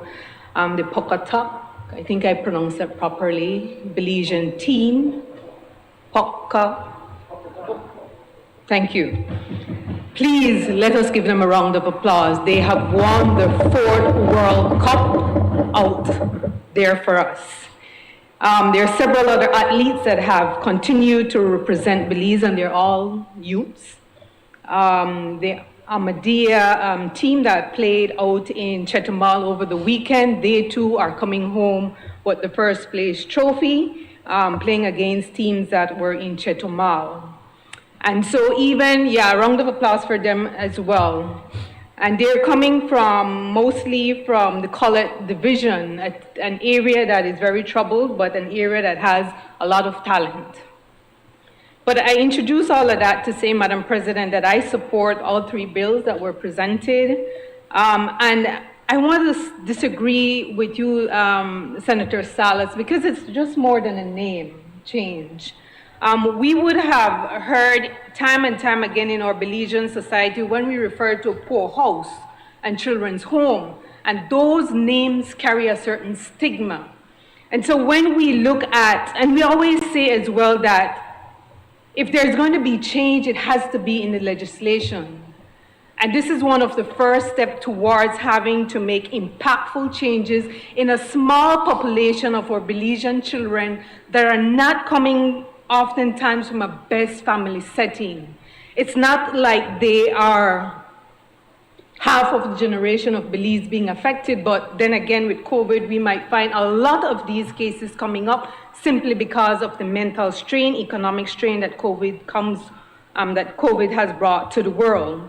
And so I believe, even as an educator, as a nurse, having to simply remove those labels that can stigmatize children even in their adulthood. Because oftentimes I would hear even adults saying, you see, that person in that office, that person had come from the children's home. If we remove those stigma, we will definitely be not blinded anymore, and we will be able to help, like I said, a population of our children that are affected. I believe this is a holistic approach to addressing a myriad of behavioral problems, and it can only continue to get better. Senator Burns, I commend you on the suggestions that you have made. I'm most certain that Minister Dolores and all the other heads of the departments that are going to be impacting programs and children are hearing you. I'm sure those plans are in the pipeline. And so I have personally taken note of what you have suggested. The Convention of the Right of the Child was established in 1989. And I will close by saying, children have a right to share freely with others what they learn, what they think, what they feel, even if they are struggling with behavioral issues.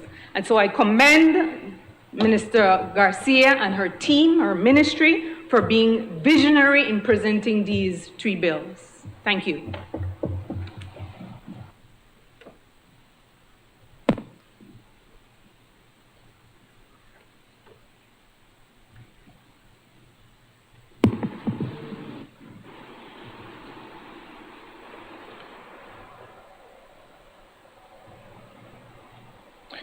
Madam President, in accordance with Standing Order 10.8, I move that the proceedings on the order paper may be entered upon and proceeded with at this day's sitting at any hour, though opposed. Honorable members, the question is that the proceedings on the order paper may be entered upon and proceeded with at this day's sitting at any hour, though opposed. All those in favor kindly say aye. Aye. Those against kindly say no. I think the ayes have it. I recognize Senator Orson Ellerington. Morning. It's always my honor to represent the people of Belize in this honorable house, but with no disrespect to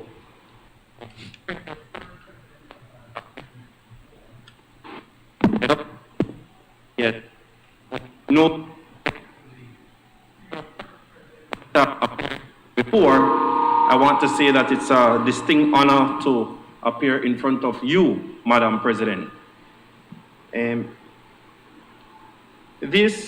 rise in support of these bills.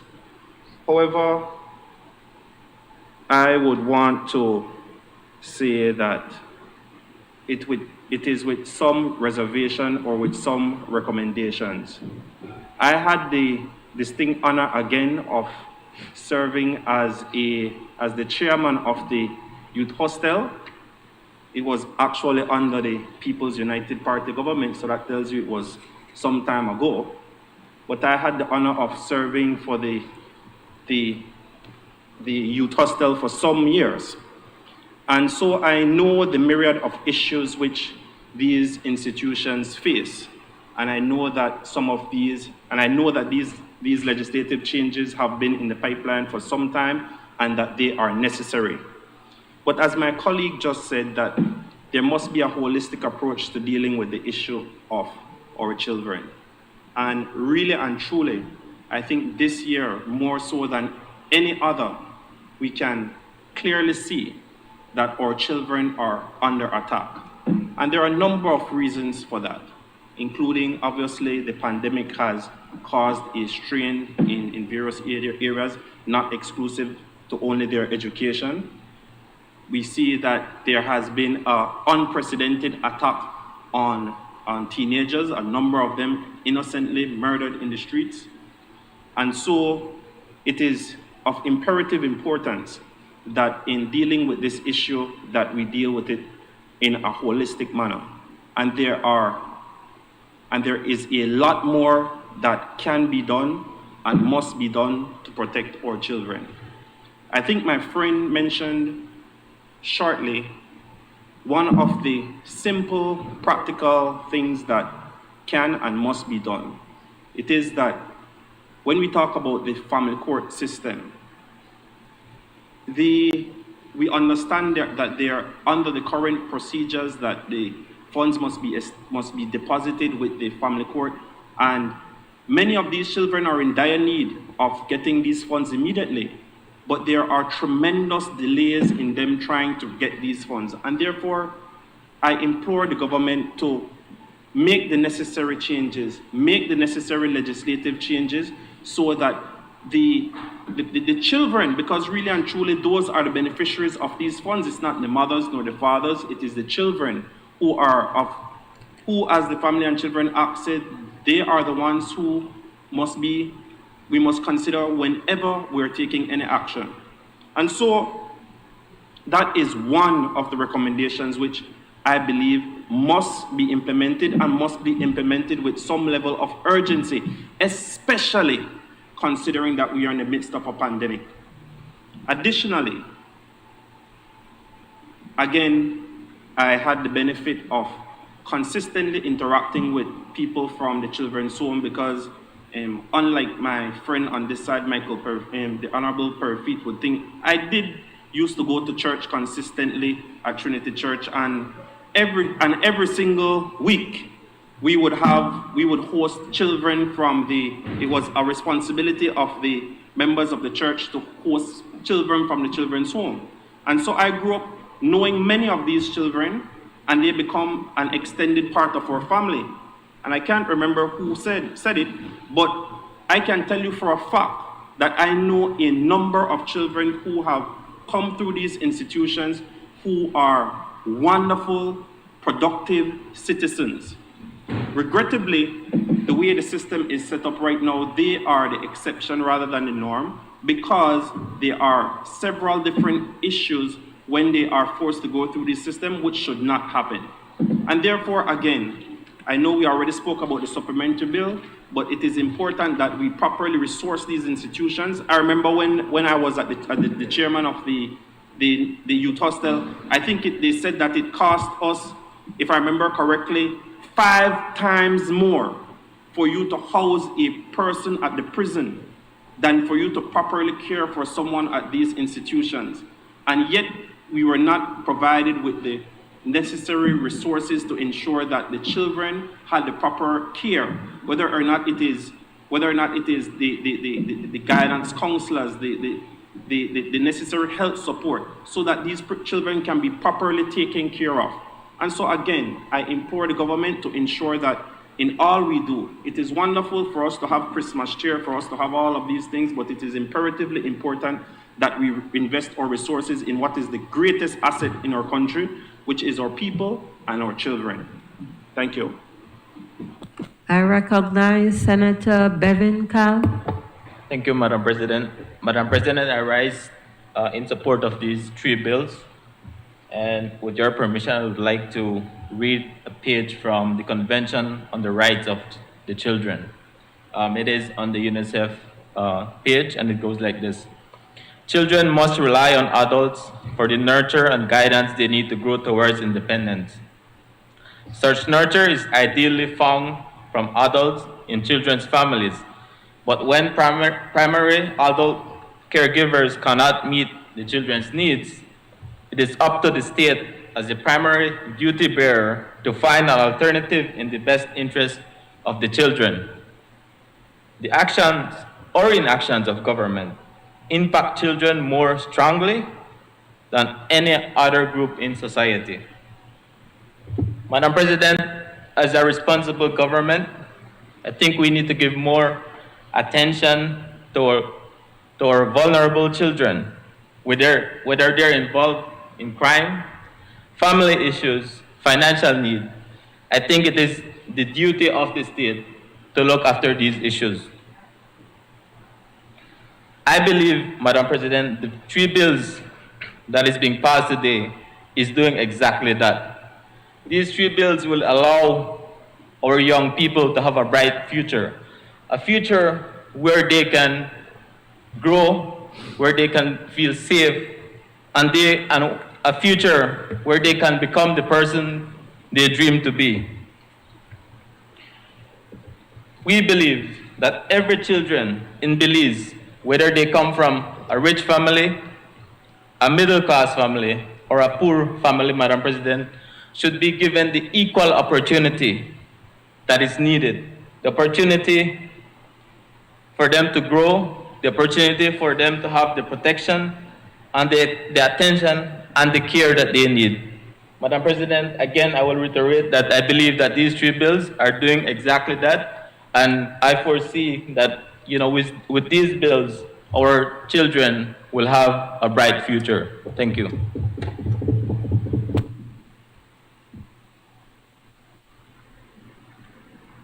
Madam President, I wish to thank colleagues across the aisle and the independent senators for their positive comments and constructive criticism of the 3 bills, and I ask that the question be put.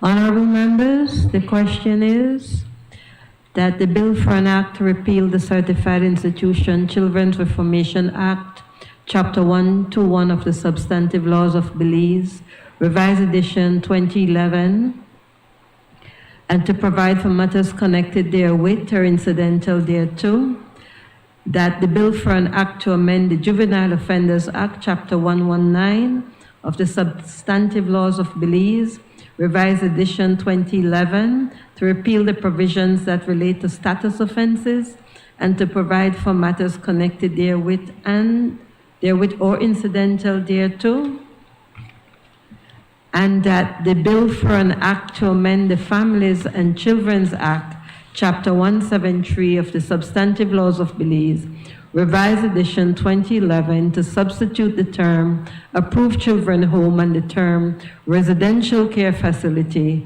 in order to ensure consistency with its use in those laws that refer to the residential care facilities, and to provide for matters connected therewith or incidental thereto, be all read a second time. All those in favor, kindly say aye. Aye. Those against, kindly say no. I think the ayes have it.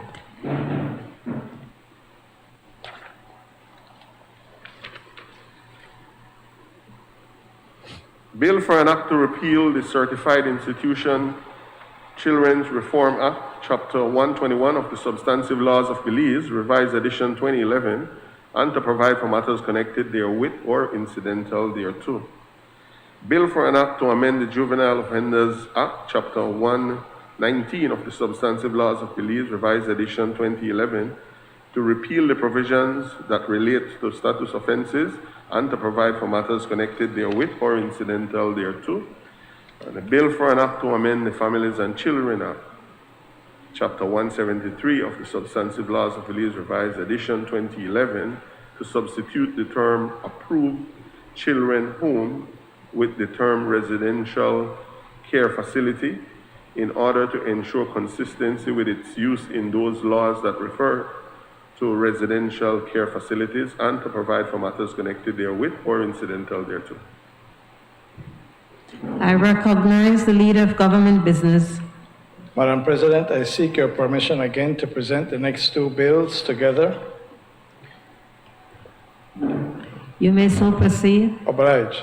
I move the second reading of a bill for an act to amend the Patents Act, Chapter 253 of the Substantive Laws of Belize, Revised Edition 2011, to make provision in the interest of administrative and operational efficiency for the registrar to delegate certain functions to the Deputy Registrar of Intellectual Property and to provide for matters connected therewith or incidental thereto, and I rise to move a second reading of a bill for an act to amend the Trademarks Act, Chapter 257 of the Substantive Laws of Belize, Revised Edition 2011, to make provision in the interest of administrative and operational efficiency for the registrar to delegate certain functions to the Deputy Registrar of Intellectual Property and to provide for matters connected therewith or incidental thereto.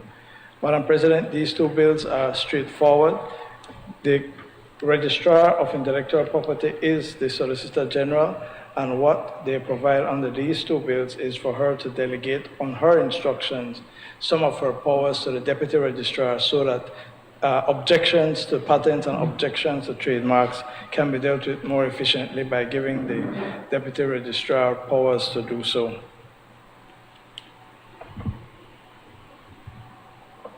Madam President, I ask that the question be put. Honorable members, the question is that the bill for an act to amend the Patents Act, Chapter 253 of the Substantive Laws of Belize, Revised Edition 2011, to make provision in the interest of administrative and operational efficiency for the registrar to delegate certain functions to the Deputy Registrar of Intellectual Property and to provide for matters connected therewith or incidental thereto, and that the bill for an act to amend the Trademarks Act, Chapter 257 of the Substantive Laws of Belize, Revised Edition 2011, to make provision in the interest of administrative and operational efficiency for the registrar to delegate certain functions to the Deputy Registrar of Intellectual Property and to provide for matters connected therewith or incidental thereto, both be read a second time. All those in favor, kindly say aye. Those against, kindly say no. I think the ayes have it.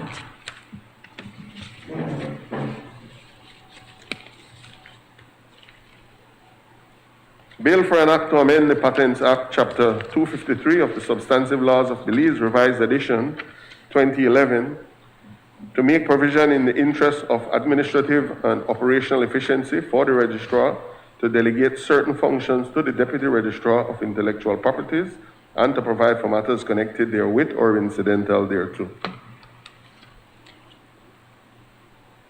The bill for an act to amend the Trademark Act, Chapter 253 of the Substantive Laws of Belize, Revised Edition 2011, to make provision in the interest of administrative and operational efficiency for the registrar to delegate certain function to the Deputy Registrar of Intellectual Properties and to provide for matters connected therewith or incidental thereto. I recognize the Leader of Government Business. Then I rise to move a second reading of a bill for an act to amend the Law Revision Act, Chapter 3 of the Substantive Laws of Belize, Revised Edition 2011, to provide for the electronic publication of the revised edition of the Laws of Belize and to provide for matters connected therewith or incidental thereto. Madam President, under the Law Revision Act, it provides for the laws to be published by way of print, which is extremely expensive. And in fact, what has happened is that after they have been printed, they're usually put online, and so nobody or very few people buy the print editions. The proposed amendment is to allow for the published internet version to be legal, and then they will reduce dramatically the amount of hard copies that will be printed. I recognize Senator Orson Elrington. Thank you, Madam President. I think it's progressive and needed. However, I am reminded of the words of Aristotle when he said, at his best, man is the noblest of all animals. Separated from law and justice, he is the worst. And therefore, it is for this reason, while this bill is needed and progressive and applauded and should be applauded, this is not nearly going far enough when we're dealing with the judiciary. Madam President, our judiciary is currently in a crisis. Our judicial and justice system, really and truly, we currently still don't have an integrity commission. We currently still don't have a Belize Advisory Council. We currently still don't have a Chief Justice. I mean, we have a Chief Justice in acting. Why she has not been appointed officially and substantially to the post, I cannot say. She has all the credentials, is eminently qualified. I don't think my learned friend on that side would disagree with me at all, would you? I don't think so. So I cannot understand why she has not been appointed to her as the substantive Chief Justice of Belize. We can hamper many different guesses, but that is not for me to say. But indeed, we are without a substantive Chief Justice. And last but not least, Madam President, we are without a properly functioning judiciary. So while we bring this revision, there are far more important things that need to be done. Right now, we have 6 judges in the Supreme Court. By every independent assessment, and I think every attorney would agree that at minimum, for us to have a properly functioning judiciary, we need double that amount, madam. When we talk about the magistrate court, we might have 10. We need triple that amount. A properly functioning judiciary is a direct correlation to crime and violence. And therefore, it is imperative that we properly resource the judiciary, that we make the necessary legislative changes, the necessary law reviews, so that our judiciary can properly function, so that the innocent do not languish before the court for years, and so that the guilty can be sent to prison. Madam, I don't know if you know or if the Belizean public know that we currently have a situation in the judiciary where week after week after week, persons who are currently on remand for murder are being released, are forced to be released by the judges because their hands are tied, because the time has elapsed that it would be inhumane and unconstitutional for the persons to continue to be in detention. It is a serious problem, it is a dangerous problem, and it is one which we should treat with the utmost of importance. Madam, it is really and truly an unfathomable state of affairs, unacceptable. We need to get an adequate number of judges, and we need to properly compensate them, both the judges and the magistrates. Currently, you have magistrates. I will, one moment. Senator Ellington, could you kindly bring your comments presentation back to the bill? Yes, madam. So, again, we are here about law revision. We're talking about law revision. And I would think that all of it is a part of a properly functioning judiciary. But, again, it is my suggestion, it is my plea on behalf of the Belizean people that we properly resource the judiciary. We have a situation where there's 1.5 million. Senator Urson Ellington, I take your point of order. Madam President, I ask that the Senator confines his comments to the Law Revision Amendment Bill, which seeks to provide for the publication of the laws online, and nothing more. Senator, you may proceed. Again, may I remind you to keep your presentation to the bill on hand? I'm got it, madam. So indeed, as I said, I personally, and we on this side, support the amendment to the Law Revision Act.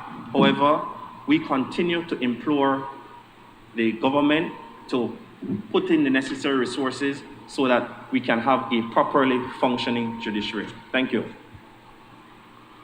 I recognize Senator Zbani Salas. Thank you, Madam President.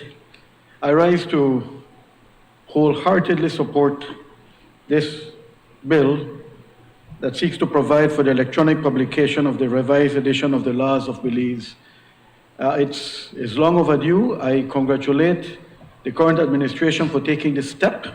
I speak as a parliamentarian, a legislator, a non-attorney, and I must say that at least since January 2016, I've been very diligent at collecting all my gazettes, compiling all the amendments, all the bills, and I can say I have those to refer to. But anything earlier than January 2016, it has sometimes taken tremendous sleuthing work to find those. So it as a non-attorney, kind of has always put me at a slight disadvantage, and I have sometimes I've had to search long and hard for some of the information. Not everything is available on Google or other search engines. So I am very pleased about this. I fully support it. It's a huge step in the right direction to strengthen our e-governance. And I look forward to other things like this. I mean, I must mention, take this opportunity to commend the staff of the National Assembly. I'm not sure how many of us you check that website, but it's loaded with good information, up-to-date information. I have seen a huge change, and this will further support and complement that. So again, congrats to the administration, and I fully support this bill. Thank you. Madam President, I ask that the question be put. Honorable members, the question is that the bill for an act to amend the Law Revision Act, Chapter 3 of the Substantive Laws of Belize, Revised Edition 2011, to provide for the electronic publication of the revised edition of the laws of Belize, and to provide for matters connecting therewith or incidental thereto, be read a second time. All those in favor, kindly say aye. Those against, kindly say no. I think the ayes have it. Bill for an act to amend the Law Revision Act, Chapter 3 of the Substantive Laws of Belize, Revised Edition 2011, to provide for electronic publication of the revised edition of the laws of Belize, and to provide for matters connected therewith or incidental thereto. I recognize the Leader of Government Business. Madam President, I rise to move a second reading of a bill for an act to amend the Sugar Industry Act, Chapter 283 of the Substantive Laws of Belize, Revised Edition 2011, to clarify provisions in relation to elections of officers of the association, to empower the minister to receive and deal with disputes and complaints, and to provide for matters connected therewith or incidental thereto. Madam President, the sugar industry of Belize is at an impasse. One is that the Belize Sugarcane Farmers Association and Belize Sugar Industries Limited have not been able to conclude an agreement for the next sugar, well, for longer than the next sugar crop. The existing agreement comes to an end in the middle of next month, and the parties are negotiating, but it seems that there is a bit of an impasse. The second is that there are 3 associations, 2 of which, not the Belize Sugarcane Farmers Association, 2 of which have not held elections of officers. Members of those associations have called for elections, and the existing persons who are holding on to office have refused to call those elections. The purpose of this bill, Madam President and members of the Senate, is to provide an amendment to the law to provide a regime that will address that issue, to ensure that at all times the Sugarcane Farmers Associations, all 3 of them, or if there are more in the future, or less, will always have elections by a time certain, so that you do not have executives holding on to power without a mandate from the people. I recognize Senator Michael Perfeet. Thank you, Madam President. Madam President, it is unfortunate for me that I get to debate at this most critical and precious hour, but I shall do my best.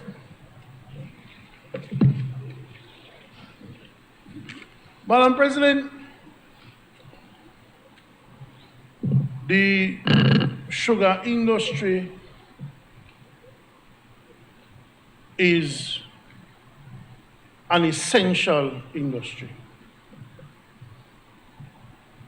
It has been breathing life, major life, into the Belizean economy for decades. And it is extremely vital. Madam Speaker, if the government wants to tweak laws here and there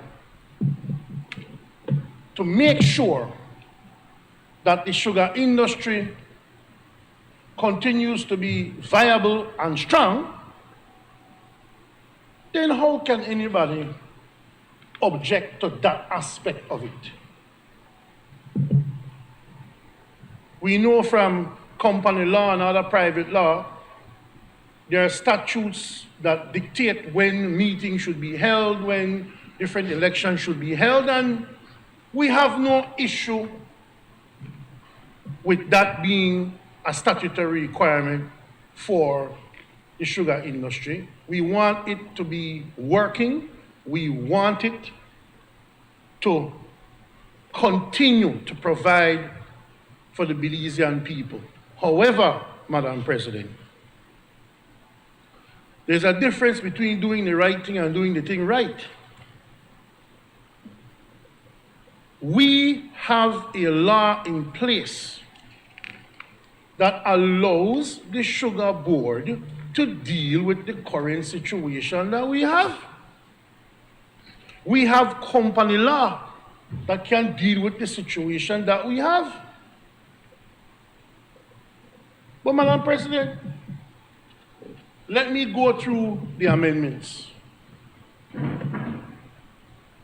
The government wants to have the board, the Sugar Board, arrange the conduct or supervision or both of elections and by-elections of officers of the association and all bodies within the structures of the association. Madam President, previously,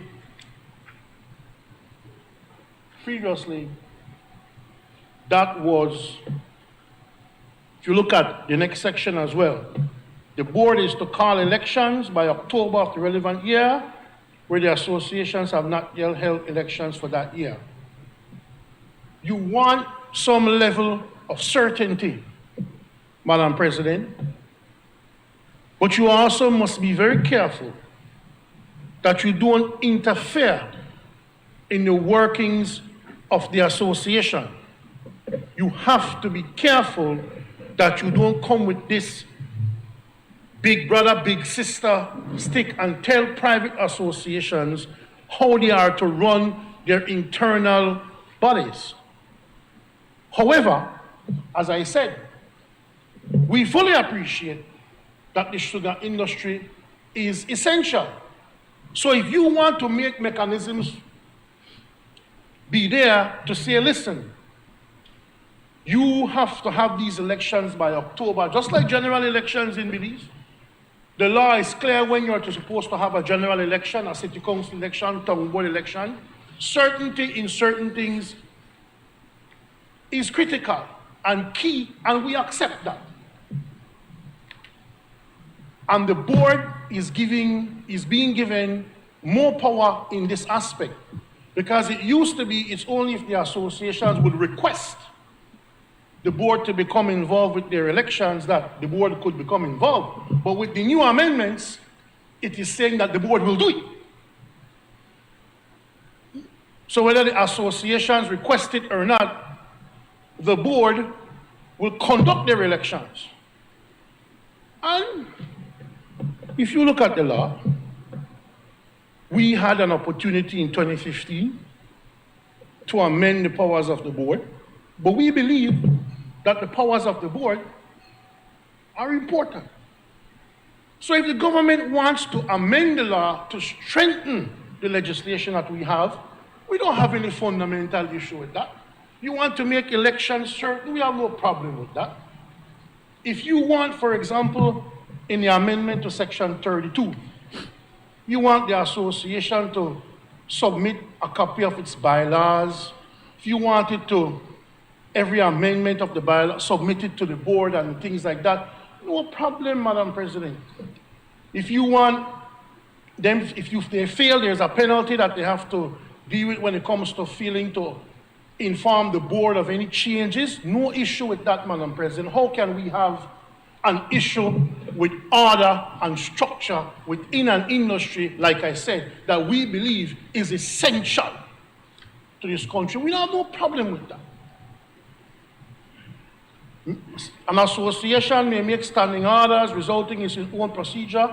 Man, listen, they shall file with the board copies of its standing orders and any amendments. In other words, Madam President, what this amendment is seeking to do is to have the board be fully aware of what's going on in the associations. That is not something, you know, Madam President, that is fundamentally a problem. We have a sugar board, and the sugar board should make sure that the sugar industry remains viable. So if they want copies of your bylaws, they want to know who are your presidents, who are your vice presidents, I don't think that that should be a secret. I think that information should be provided. But Madam President,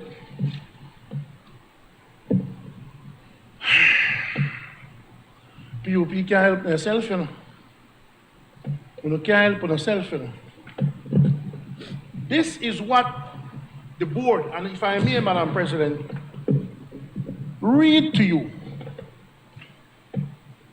The board. This is the sugar board.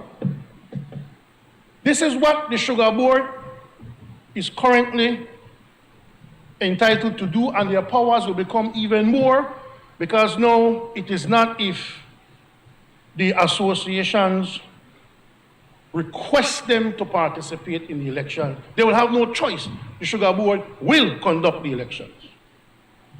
And the elections are free and fair. What difference does it make who conducts them? But this is the board, Madam President, and I want to read this before I get to my issue that I have with the amendment. There shall be and is hereby established for the purposes of this act a board to be known as the Sugar Industry Control Board, hereinafter called the board, which shall be an autonomous entity governed by the provisions of this act. An autonomous entity. An autonomous entity. The powers that be, past and present, seen it necessary for an industry as important as the sugar industry to have a board that governs it, and that board be autonomous. It's right here. The board may exercise any of the functions entrusted to it by or in accordance with the provisions of this act, or any regulations made thereon, and may exercise any other functions incidental or ancillary to or consequential upon the performance of its principal functions. Man, you're giving the board wide powers and authority, as you should, to make sure that an industry that is vital and essential to the country is managed by an autonomous board. The board shall be a body corporate, having perpetual succession and a common seal, and subject to the provisions of this act, shall have power to acquire, hold, and dispose of movable and immovable property of whatever kind, and into contracts, and do all things necessary for the attainment of its functions and objectives.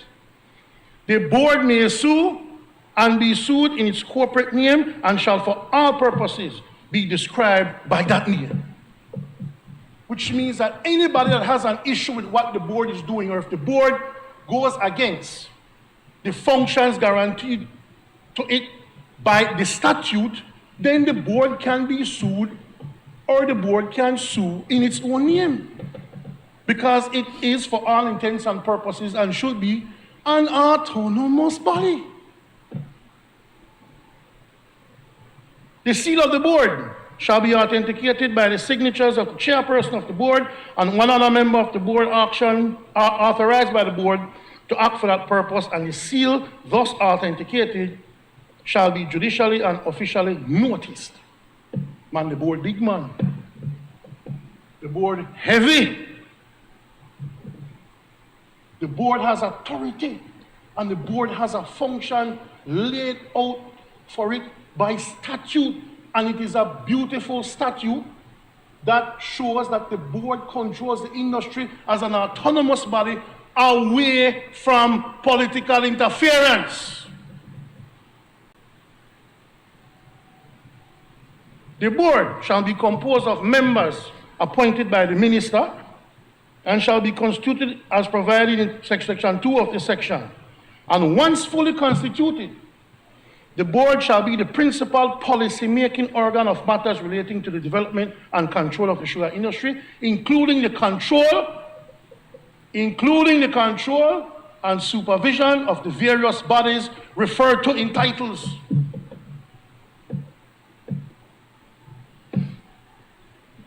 I'm reading all of this for a reason, Madam President. You saw how powerful the board is? The statute has put the board in control as the boss.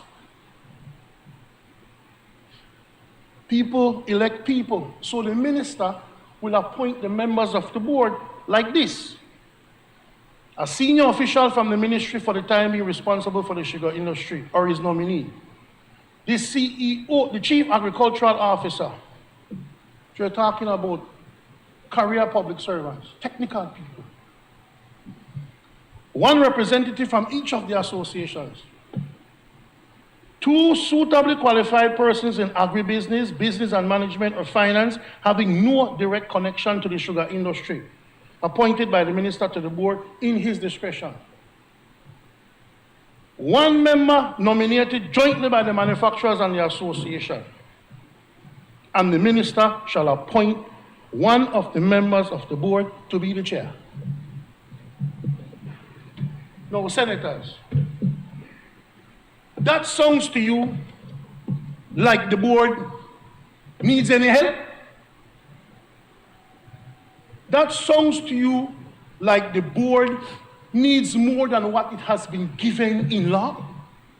The board has all the powers in the sugar industry situation that they can conduct whatever they need to do, pass policies, do whatever they need to do to ensure that the sugar industry is viable. This law increases the strength of the board, and we're saying fundamentally to protect the industry and to make sure we have a viable sugar industry. It's difficult to argue with that. Even though it may be a little bit high-handed, it's kind of difficult. But man, you know, take a nice warm bucket of milk and PP in it.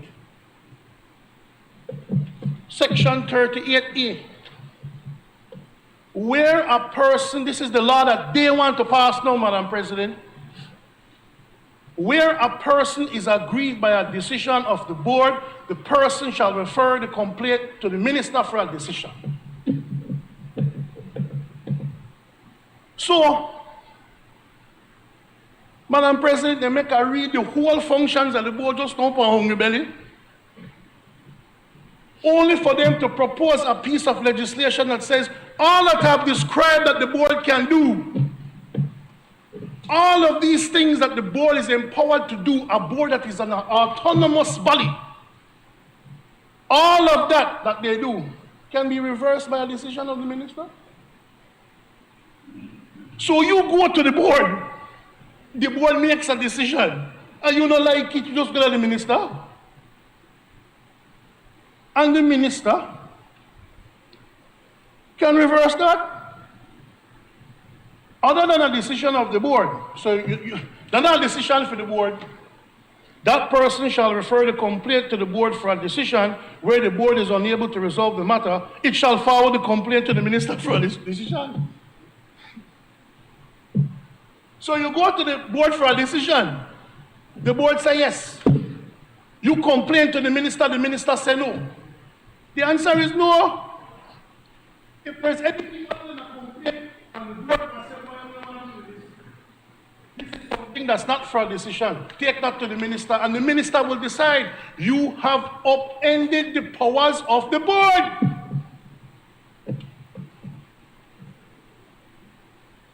It was you. It was you in your plan, Belize, that said you would decrease ministerial discretion and power. It was you. And now you're passing legislation to do just the opposite. You're passing legislation to increase ministerial power. You're passing legislation to have the minister in his personal discretion control the sugar industry. That's what's happening today, Madam President. When it should be with the board. You people are hypocrites and liars. You said you wouldn't do this and you're doing it.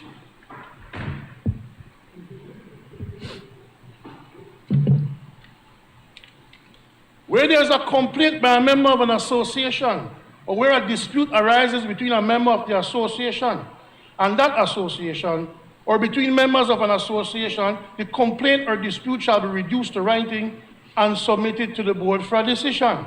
In receiving a complaint or dispute under subsection 2, the board may request additional documentation or may request a meeting with the relevant parties to the complaint or dispute.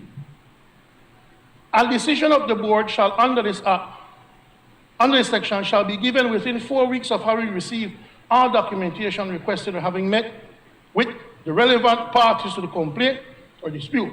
Where the board is unable to address a complaint or resolve a dispute admitted to it under this section, it shall refer the complaint or dispute to the minister for a decision. Minister again. You know what will happen, Madam President? The board won't stop work. The board won't stop work. The board has said, what are we going through all of this for? When the minister can just simply reverse us with the stroke of a pen. Or the board will turn around and say, why even waste time do anything indeed? Let's just ask the minister what he wants. Because we will have to do what he says in any event. Madam President, it took about 13 bills to remove Dr. Manzanero. It only took one to remove the board of one of the most significant industries that we have in the country. One section with 2 parts. Madam President, taking the decision out of the hands of the professionals when it comes to the sugar industry and putting it in the hands of the minister alone is wrong, makes no sense, and it is quite the opposite of what the PUP said they would do. And for that, Madam President, I cannot support the bill and request, Madam President, upon the last person to debate that we have a division on this matter. Thank you, Madam President. I recognize Senator Bishop Moses Bengusha. Thank you very much, Madam President. Madam President, just indulge me very quickly, something that I did not take note of as we started this morning, just to add my own congratulations to my classmate, the clerk of the Senate, and I say my classmate because we have come a long way, and both he and his wife and both my classmates, I think I need to just know that and congratulate them. This afternoon, I keep insisting and sharing with him that they have been model classmates. And years ago, we observed this couple, and to see how far they have come. I want to pray God's blessings on him and his dear wife. And also, it was remiss of me to have welcome the two senators, Senator Burns and my church brother, Senator Elrington, this morning. I welcome you both to the Senate. Madam President, much has been said by the previous speaker earlier, but allow me to just perhaps not to add but to voice some concerns concerning the bill before us. Madam President, it is one that concerns me because I do not claim to be an expert on the sugar industry, but I'm looking at it primarily from a principle perspective. That in a sense, we have to be careful that we do not begin to get ourselves into what is called big government. And in a sense, overreach. It concerns me because earlier, some time ago, as we started not only the whole aspect of dealing with boards, but how it was shared with us that, as was mentioned, how things would run insofar as boards were concerned. It was said then that there would be less control, and in a sense that boards would have the freedom to be able to exercise their powers. I'm afraid that as I look at what is before us, there is need for concern because, as was said earlier, that much power is being placed in the hands of the minister. It was also said that this particular board does have mechanisms in place to be able to deal with certain situations. And if so, then why do we need the minister to be involved at this level? I dare say that I think that the minister would have other things to do insofar as his work is concerned.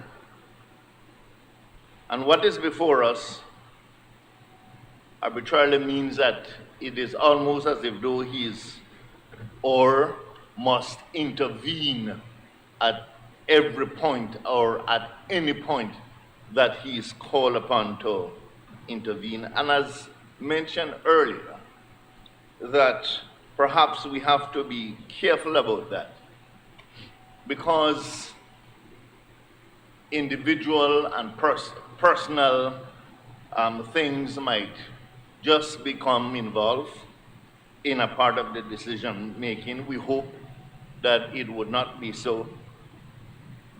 But in a sense, we must allow boards to be able to exercise independent judgments and operate in an independent way, separate and apart from government itself. We have seen earlier where we thought that perhaps there would have been some intervention insofar as boards were concerned in some earlier debates we would have had, that there was concern that perhaps the government was taking some actions that we thought would best suit the periphery of the individual members of boards. And here we come again, and it is being suggested by what is before us that the minister again should be given certain powers.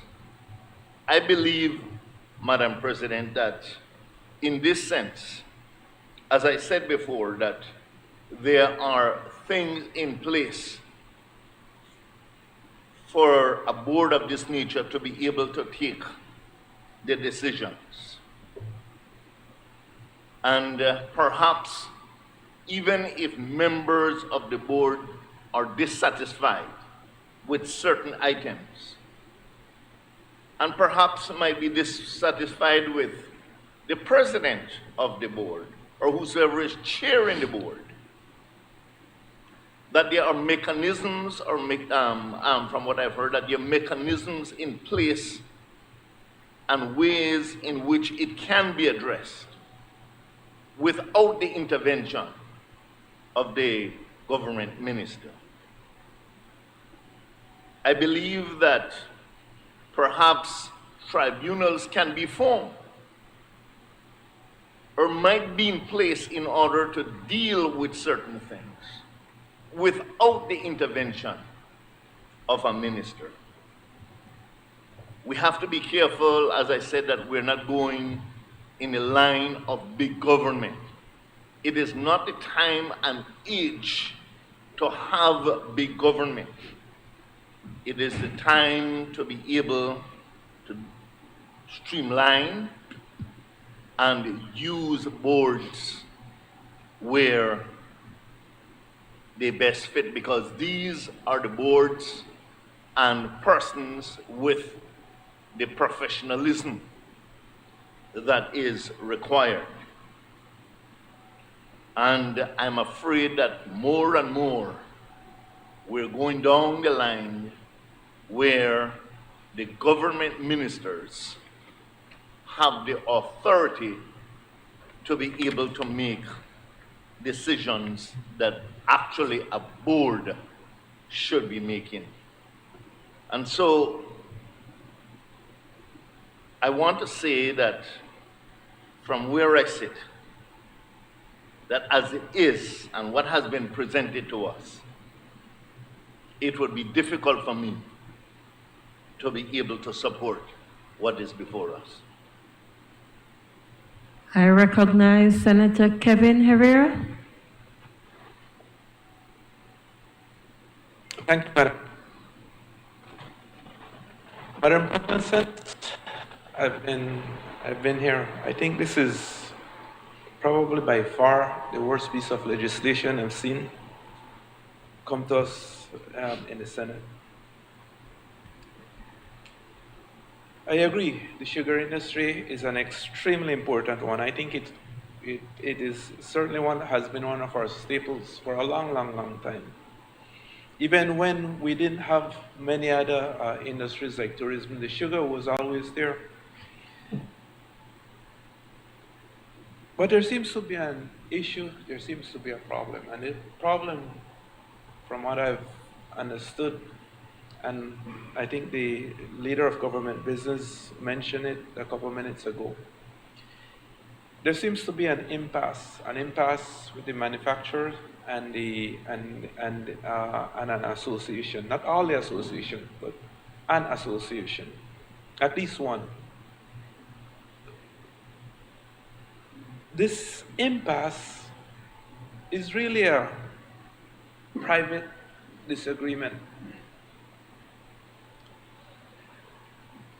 Then you move beyond the impasse or the problem. And it seems as if the government is proposing to fix this problem by amending the act to conduct and supervise elections. It's extremely difficult for me to reconcile that. Reconcile the conduct and supervision of elections to an impasse between the manufacturers and the farmer and an association. I I don't know if I'm missing something, but they're seeing it, I'm just not getting the connection. How does this fix it? How does this fix that problem?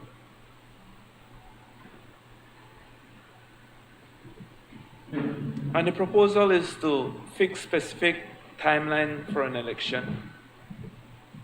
I think, with the exception of this year, they're supposed to be by October, and then this year would be by December 19th, obviously, because we're already in December. But it doesn't fix the problem. The problem is an impasse between the manufacturer and the association, and I just don't see how this bill addresses that. And even in disputes, Section 16E of the Act, and I'll quote it, says when requested, and this is in situations where there's a dispute. When requested, the board can be an arbitrator in any dispute, issue, or disagreement arising between the manufacturing and the association. And among other things, this decision shall be final. So the mechanism is there, I believe, through the board to address this issue. In my view, there is really no need for a legislation of this nature.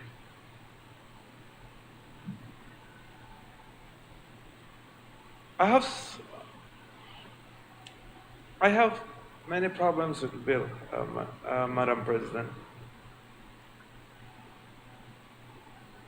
One is, like I mentioned, it doesn't address the core issue.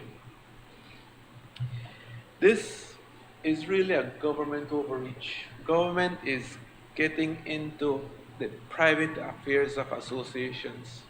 I mean, I come from a chamber background, the Belize Chamber of Commerce and Industry. A long time there, I spent 11 years there. As the CEO there during those times, we conducted many elections, 11 of them while I was there. And not once would we even contemplate. I mean, it's a scary thought that government would have come in and and conduct an election for us. I mean, there's no need. These are private organizations.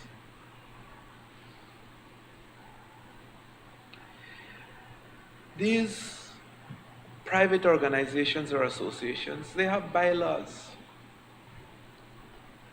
These bylaws direct, conduct, and provide how things should be done, including the conduct of elections. And if the membership at any time have any problems or have any issues or disagreements, then there are several things they can do, including holding those in the leadership position to account. And if that doesn't work, they could take them to court. And so, Madam President, I really want to reiterate this point. The government does, in my view, the government is meddling in the affairs of these private associations.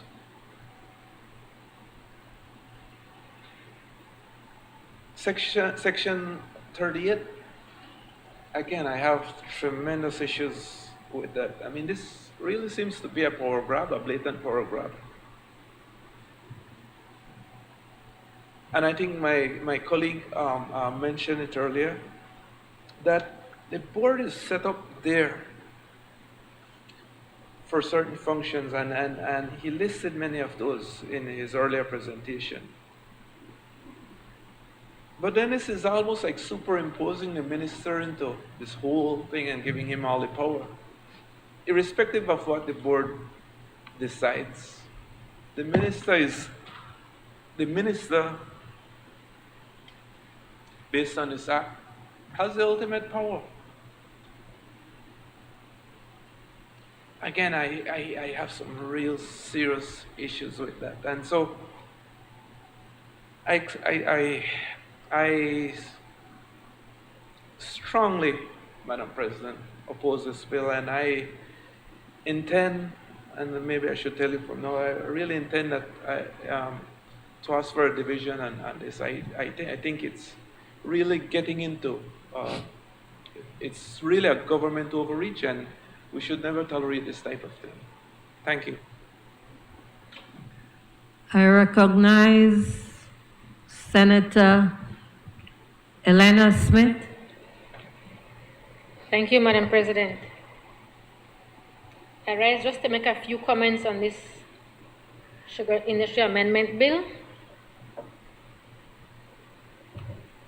And I would like to associate myself with the comments of my colleagues, Senator Bengoshe and Senator Herrera. Madam President,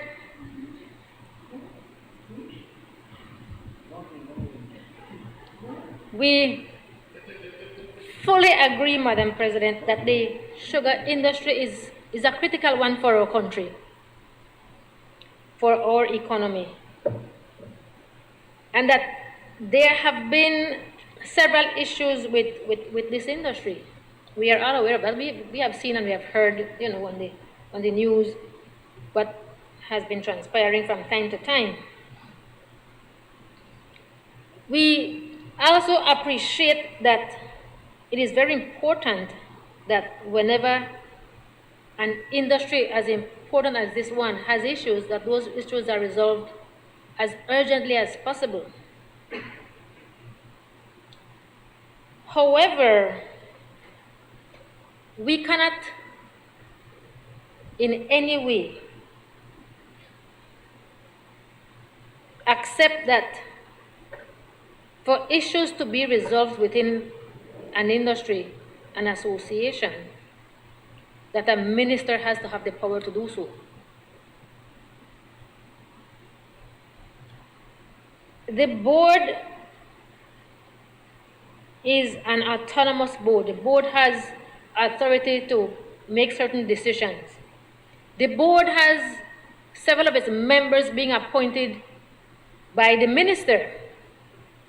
And if I am correct, and somebody will correct me, it would seem that those appointments would be in the majority. So that if it is that the board is having issues and there are issues that can't be resolved, then we are saying that we are going to be putting the minister who would have appointed those persons to come and resolve a matter that his appointees, along with the others, can't resolve. Now, I don't know if that is going forward or backward. It really and truly doesn't make any sense to me, and I don't see how it would make sense to anybody else. The bill speaks to, despite the board, as we know, be autonomous, it says that it shall refer complaints to minister for decision. Then if you want, shall, you have to. And the minister will decide. I am not going to say that we don't need the board, and I don't want it to sound that way. But simply saying, if it is that we are putting this in this bill, then might it be that our government is saying that we don't need the board because the minister will make decisions? And again, I have to come back to what was said earlier. We have been clamoring and we have been assured that ministers would not have as much power as they used to have. But if you are telling me that this board that has majority appointees that you appointed cannot make a decision, then the minister will take over and he is going to do anything, then why make a board and why have it be autonomous? When we look at associations, Madam President, For the most part, these associations have their policies in place and they have their procedures in place. So that should anything happen, you would have a disciplinary procedure, for example, and if that doesn't work out, there's an avenue to appeal. That happens within our unions as well. And so if you have these policies in place, these procedures in place, why do I need a minister who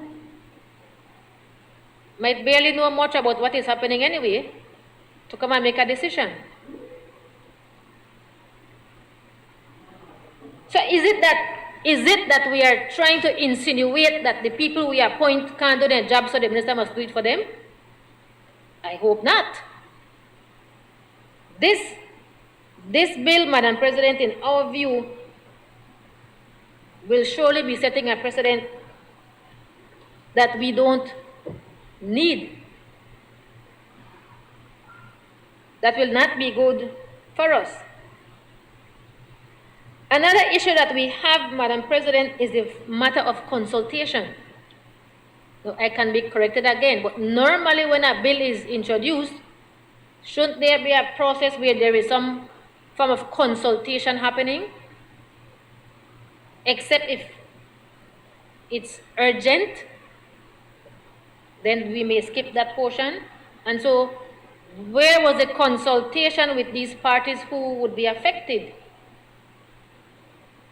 That is a critical area that is important, because had we done the consultations, we would have heard from some of these same persons, what would be some ways of addressing this matter. So instead of having the minister with all of these powers, the minister, through his appointees, should be assisting the board to be able to resolve the issues that they have. And if it is that they do not have the expertise, then find ways of providing that for them. Not come and take the power to make these decisions. And so I will repeat, Madam President, that while we fully understand the importance of this industry and what it contributes to our country, looking at that portion of this bill, there is no way that the NTUCB is going to support such a bill. I thank you, Madam President. I recognize Senator Orson Ellerington. Thank you, Madam President. Madam President, I think that this bill requires us to take a walk down memory lane, or in history. Some Belizeans, and if not all, might remember that at one point in time, there was one association which was embedded in the Sugar Industry Act. And in 2009, the Belize Cane Farmers the United Cane Farmers Association challenged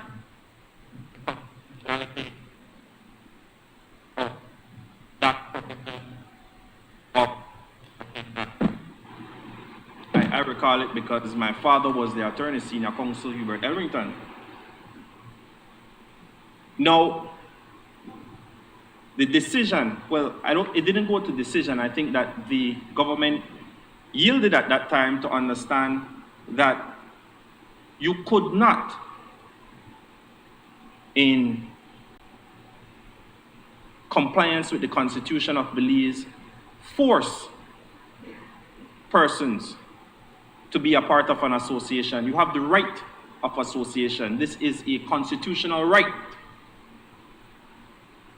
And so we're here today where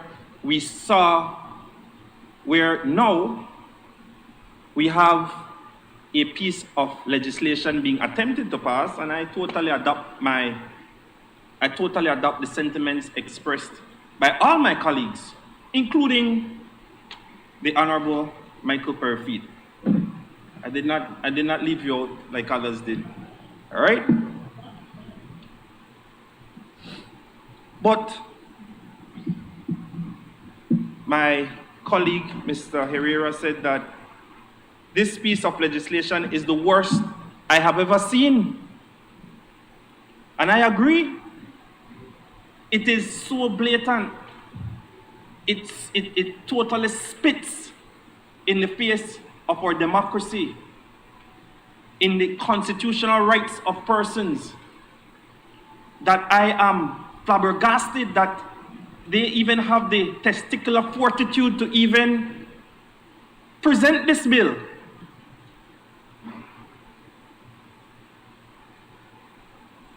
We have a situation where the associations, two major associations, who represent over 1,500 farmers, I believe it is, have not been consulted at all.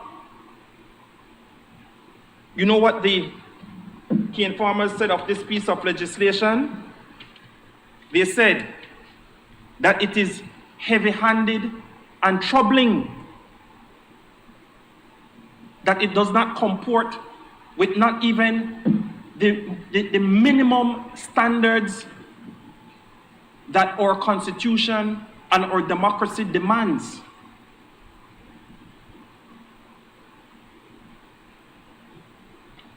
So, how then are we here today? Why is this heavy-handed approach being adopted when there are a myriad of alternatives that could be exercised in trying to resolve the issues in the sugar industry? Why? In the plan Belize, indeed, it boasted that there would be a removal of ministerial discretion. Well, that was a lie. That was totally a fabrication, as we have seen many other things. But this one is so bold. It is so in your face. It is so disrespectful that I'm lost for words as to how it is even being tabled today.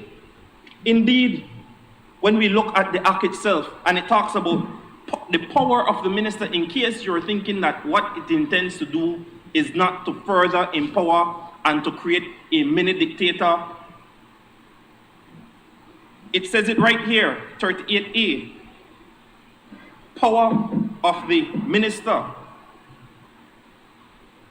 And again, it says, and I think it's important that we, for the benefit of the Belizean public, that we read the actual text of these legislations so that they can understand the type of power that the minister is trying to grant unto himself. Where the person is aggrieved by a decision of the board, that person shall refer the complaint to the minister for a decision. My friend, I think last time I was in the house, we had the discussion about the meaning of shall in law. And so I'm happy that you reminded us that shall is not an option. It is mandatory. It means must. If you don't comply, you are in problems. Other than a decision of the board, that person shall refer the complaint to the board for a decision, but where the board is unable to resolve the matter, it shall, again, forward the complaint to the minister for a decision.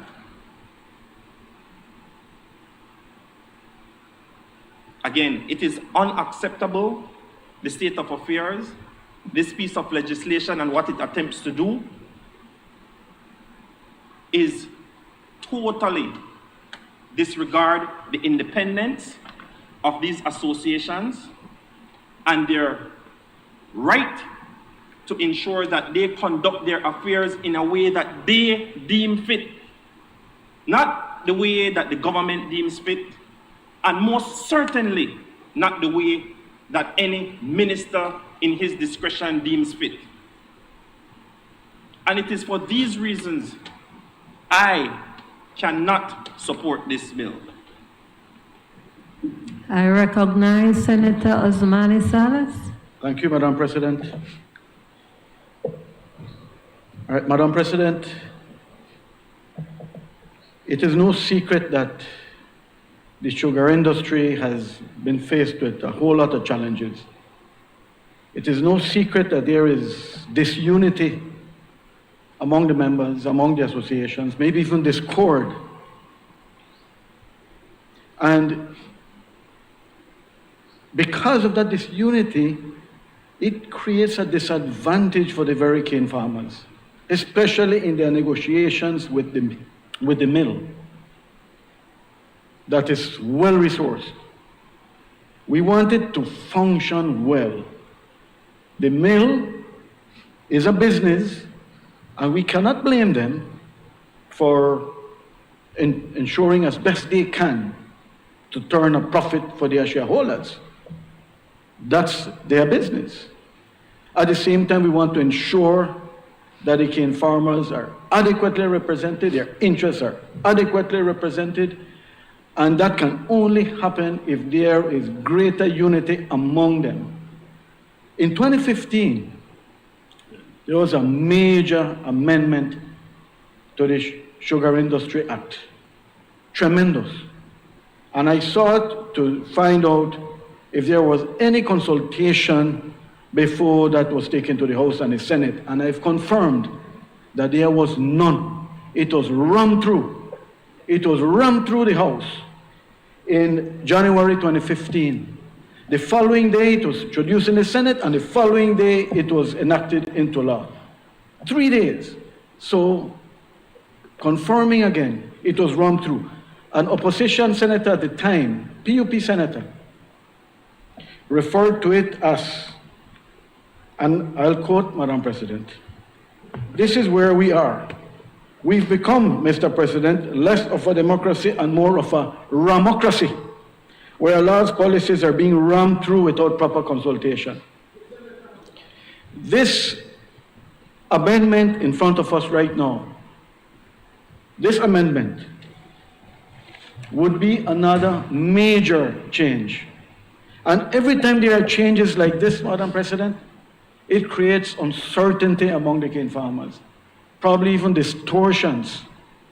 And we're talking about over 5,000 cane farmers. The largest association represents about 60% of those, and in terms of production, about the same. The others take up the rest. And many of these, not my words, the words of some of the association leaders I spoke to as I prepared for this, recognize that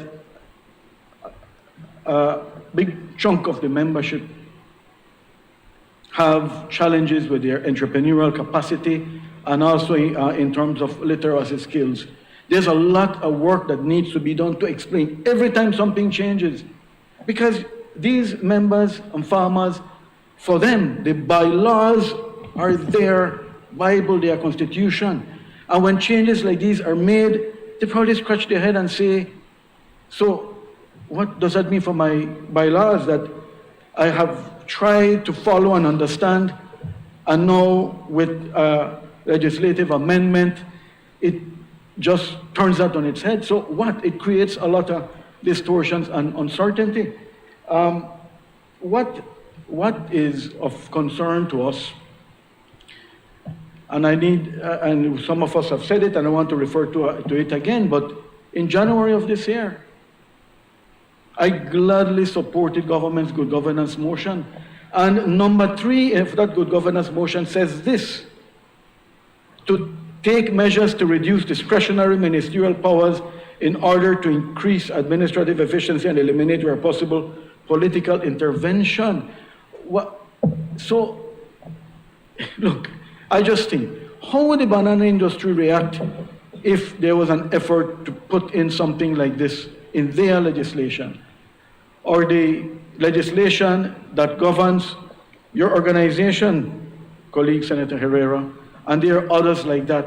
Now, it could very well be that intentions are well intended. We also have to accept, look, there are no saints in this thing, there are no saints here. The entire industry needs to be improved. An association has needed to have its elections, has not had up to now, and another one has. We're in the face of a pandemic.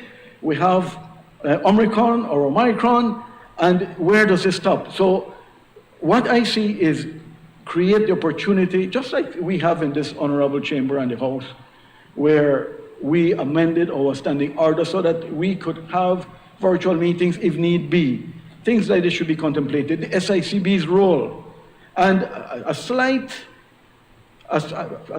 maybe correction to something you said, Senator Herrera, is that in terms of the SICB's arbitration powers, I think it's limited to arbitration between the cane farmers and the manufacturer. But where I think legislation would have been good and helpful, an amendment is to strengthen that board's powers, to also be able to be an arbiter, arbitrate between issues among within associations, maybe with farmers and their board as well.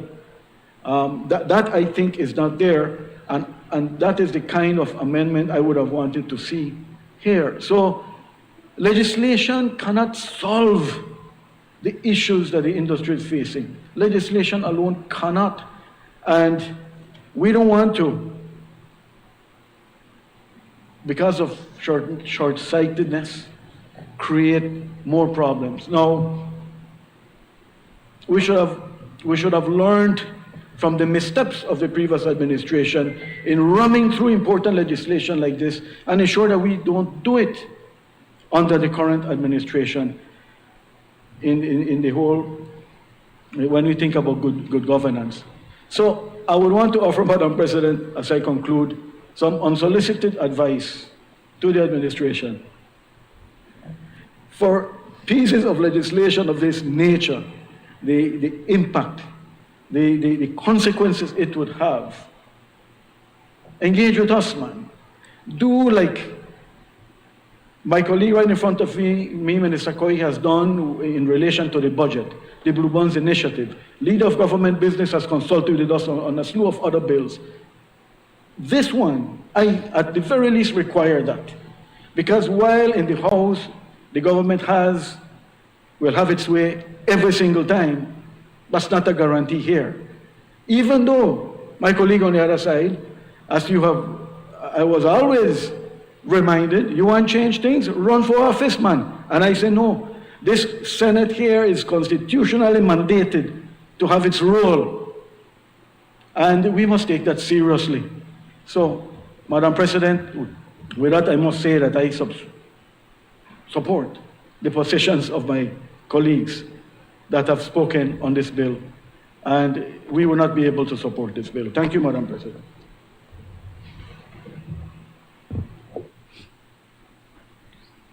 President, I am trying to understand the correct position.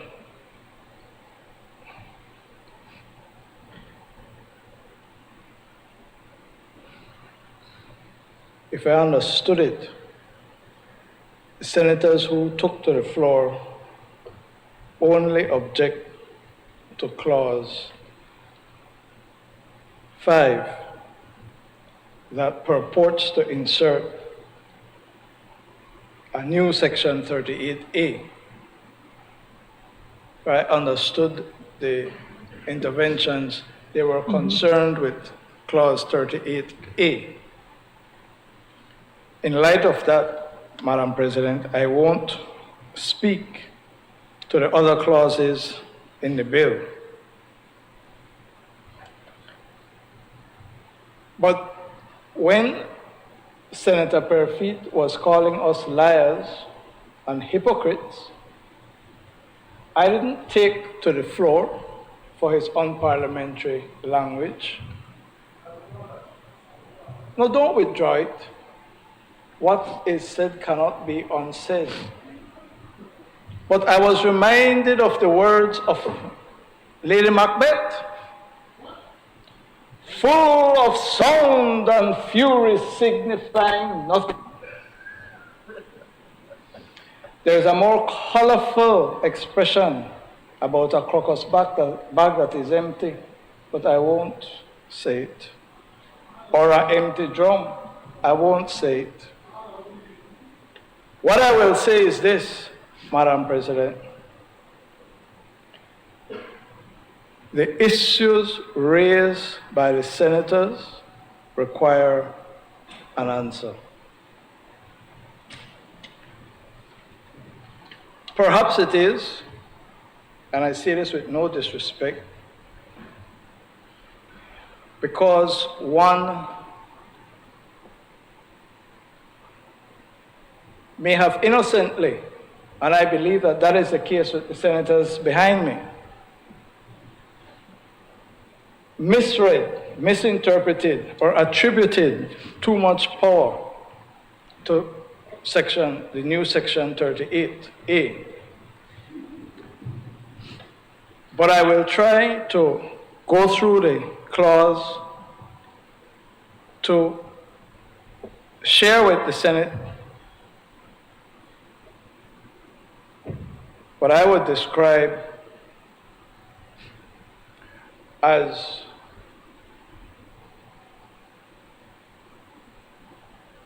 the correct interpretation of the clause.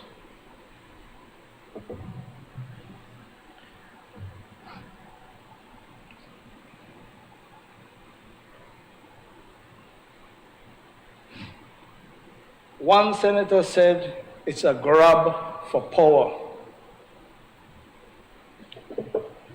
One senator says it allows the minister to intervene.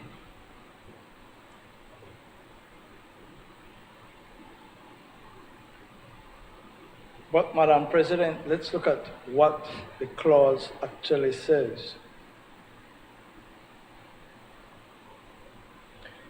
The minister does not have any power to use Section 38 on his own. Let's start there. The minister cannot intervene if he wants to intervene. That cannot happen. That was never intended, and that is not what the section provides. So this is not an attempt to grab power by the minister. This section can be relied upon in two circumstances only. The first one, it says where a person is aggrieved. So somebody has to be aggrieved. Someone has to be upset, disappointed, or disagrees with a decision of the board, then that person shall refer it to the minister. If the board has taken a decision and you don't like it, you can refer the matter to the minister. The minister can tell you, I don't like that decision, so I am going to intervene. That is not what the provision says.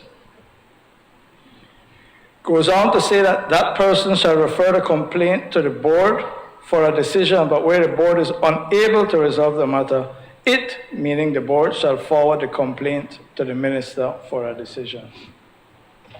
So it is the board or the aggrieved person who is sending it to the minister, not the minister grabbing anything. So if Senator Perfeet read carefully, I never try quote him on. I said if Senator Perfeet read carefully, and then there's a second part of the equation, read carefully and understood. That's the difficulty. What the clause purports to do, you know, me and the grandstand the way me they jump up and huff and puff. So the first point I wish to make, Madam President and colleagues, senators behind me, is that clause 38A1 does not give the minister power to do anything unless and until somebody is aggrieved or the board can't act and they refer it to the minister. So that's the first point. Now, let's proceed to see what the rest of the clause says. Where there is a complaint by a member of an association or where a dispute arises between a member of the association and that association or between members of an association, the complaint or dispute shall be reduced to writing and submitted to the board, not the minister, to the board. It is not attempting to say that the minister, one, can decide that he will intervene. He will put in place his own decision and take out the board. No. If there is a complaint by a member where a dispute arises between a member of the association or between members of an association, the complaint or dispute shall be reduced in writing and submitted to the board for a decision. Senator Murphy, Madam President, may I remind you of Standing Order 4Z? Get yourself in this, anyway. Kindly continue, yourself. I understand when the pangs of hunger set in. Go eat, man. Go eat. Go eat. Senator Go eat. Amon Courtney, may Go to we lunch. stick to the bill, please? Go to lunch. Senator So the Michael Perfeet, The point, may I remind you of Standing Order 4-0?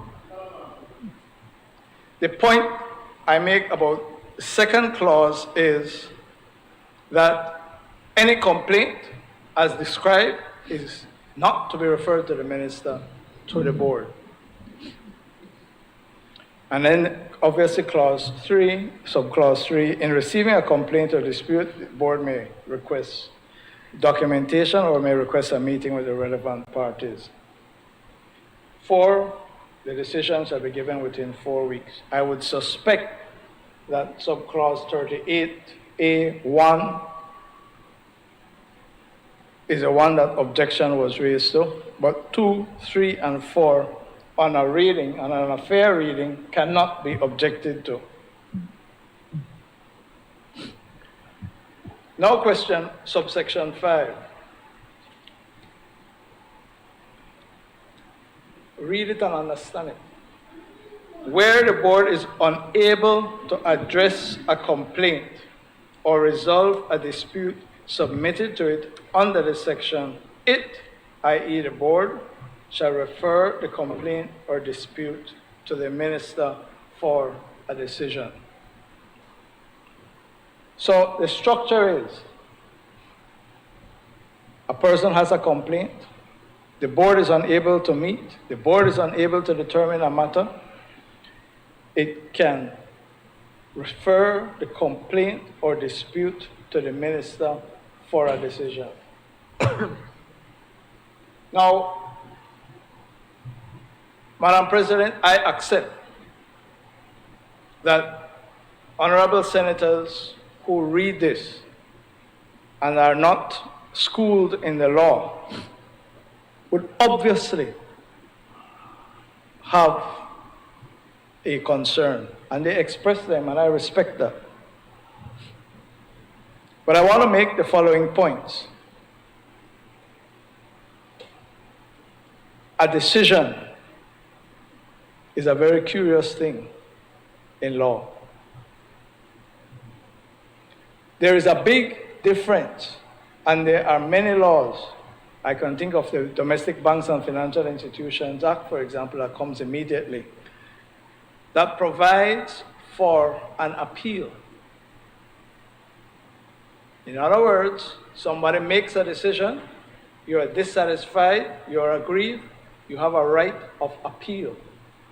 And when you have a right of appeal, the appeal tribunal or person, the law sets out what that person's powers are on the appeal, which would include, most usually, reversal of the decision if the appeal succeeds.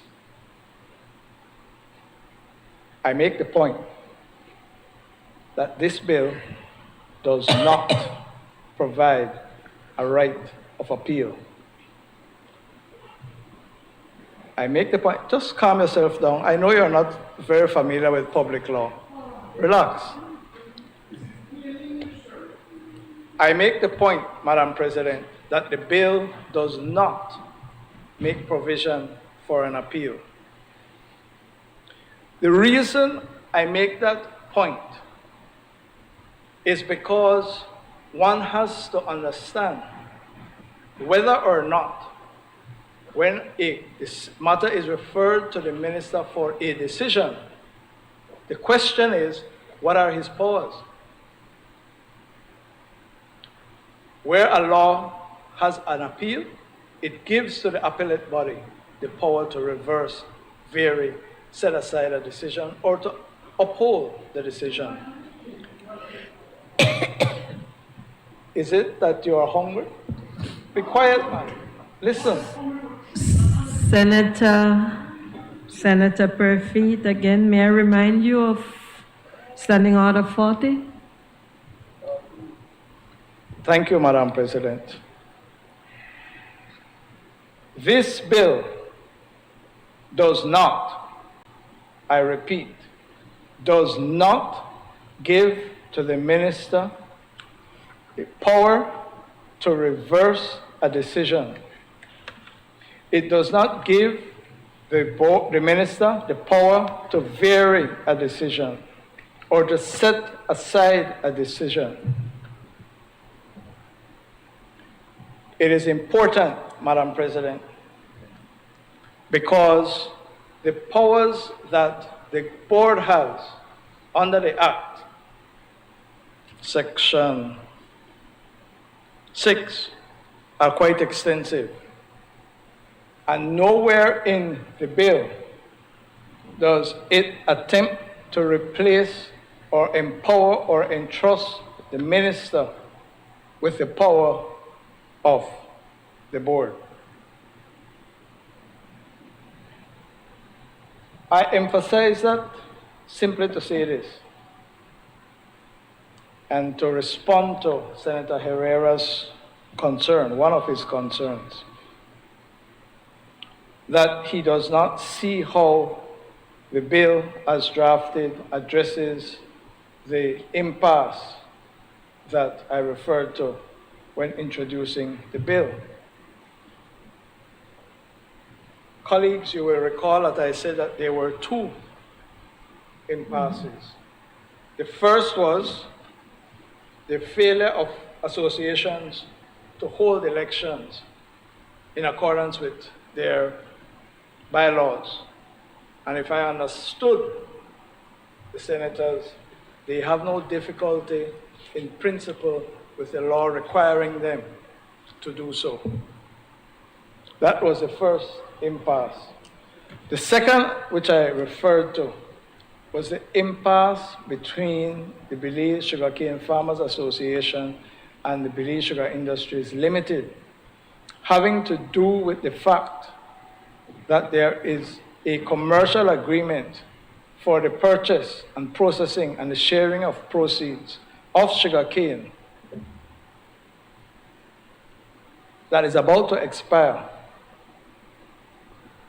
And the government is strongly encouraging the parties to move forward.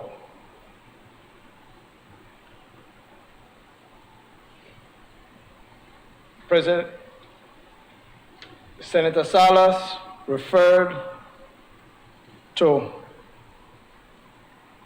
Section 6(1)(b) of the Act,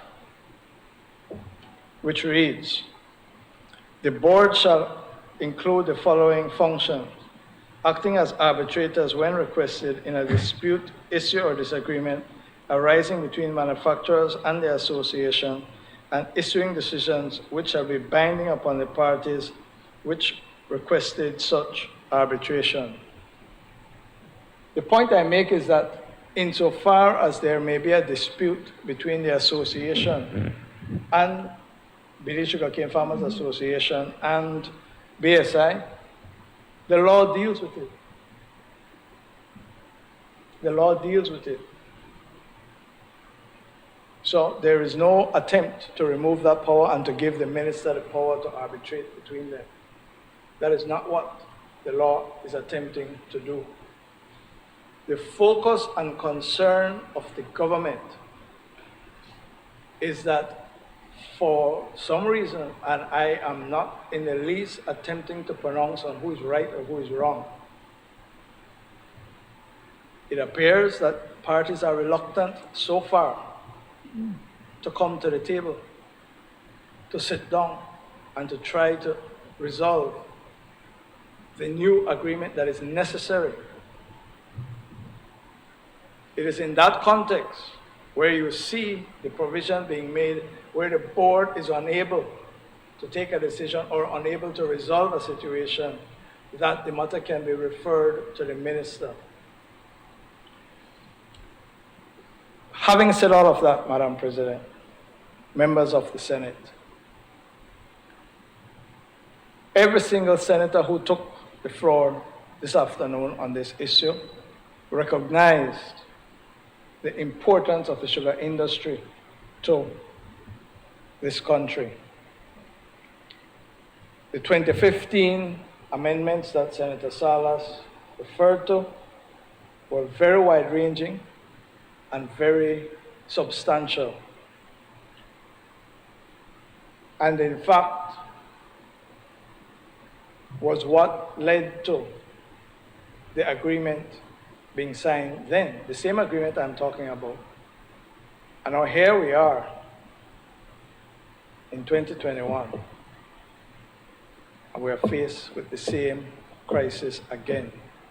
What it says is that those amendments were insufficient to resolve the problem in this industry. This is the attempt of this government to move it forward and to try to provide a solution. All the senators representing civil society, the churches, the unions, business community, the labor movement, have indicated to me that they will not support the bill.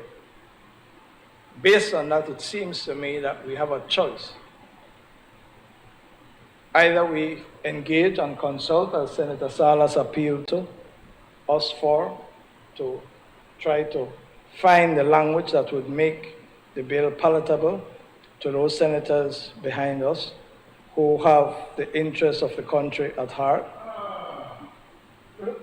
or we put it to a vote, it's defeated, and it goes to the House, and the House passes it again.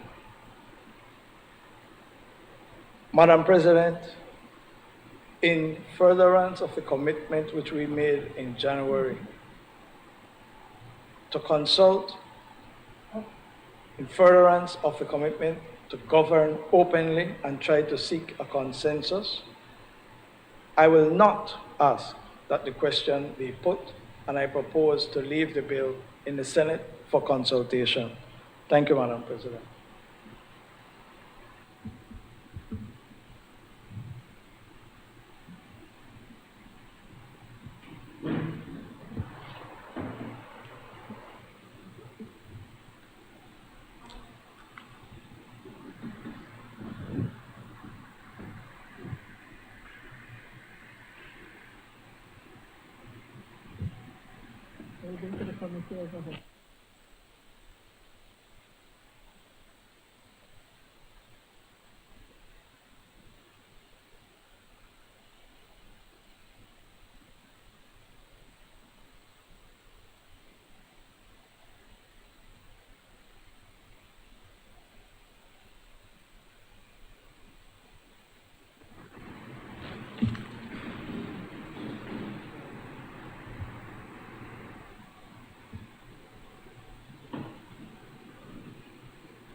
Committee of the Whole, Senate on Motion and Bills.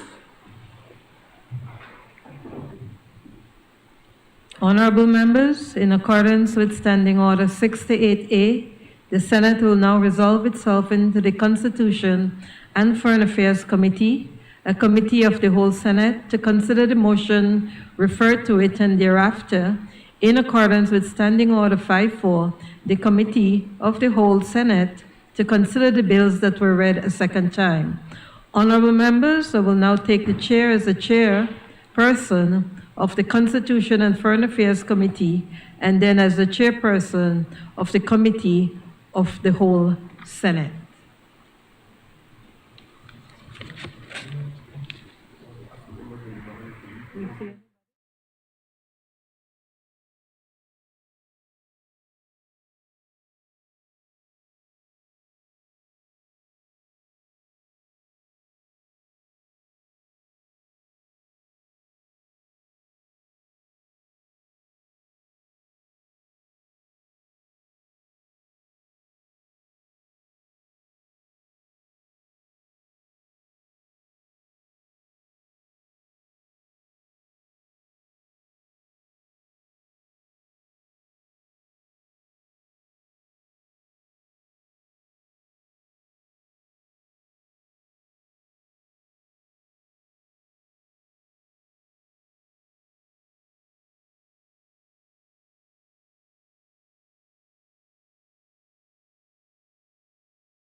I recognize the Member of Government Business. Madam President, the Constitutional and Foreign Affairs Committee has met and considered the resolution authorizing the ratification of the protocol to amend the International Convention for the Conservation of Atlantic Tunas, Motion 2021, and has agreed that it be returned back to the Senate for adoption. I therefore move that the question be put. Honorable members, the question is now therefore be it resolved that the Honorable Senate, being satisfied that the ICCAT protocol will permit Belize to demonstrate its ongoing commitment to the conservation and sustainable use of global fishing resources, as well as further demonstrates Belize's leadership role in the protection of the environment and careful husbanding of natural resources consistent with government's policies, and in doing so, being in the public interest of Belize, hereby authorizes the government of Belize to ratify the protocol to amend the International Convention for the Conservation of Atlantic Tunas, ICCAT, which was first signed by Belize on November 20th, 2019. All those in favor, kindly say aye. Aye. Those against, kindly say no. I think the ayes have it. Reporting and third reading of bills. Madam President, I rise to report that the Committee of the Whole Senate has considered the General Revenue Supplementary Appropriation 2021-2022 Number 2 Bill, Customs and Excise Duties Amendment Bill 2021, Belize Bank Limited Undertaking, Belize Bank Corporation Limited Operations Vesting Bill 2021, Certified Institutions Children Reformation Bill, Repeal Bill 2021, Juvenile Offenders Amendment Bill 2021, Families and Children Amendment Bill 2021, Patents Amendment Bill 2021, Trademarks Amendment Bill 2021, Law Revision Amendment Bill 2021, and have passed them without amendment. I now move that these bills be read a third time.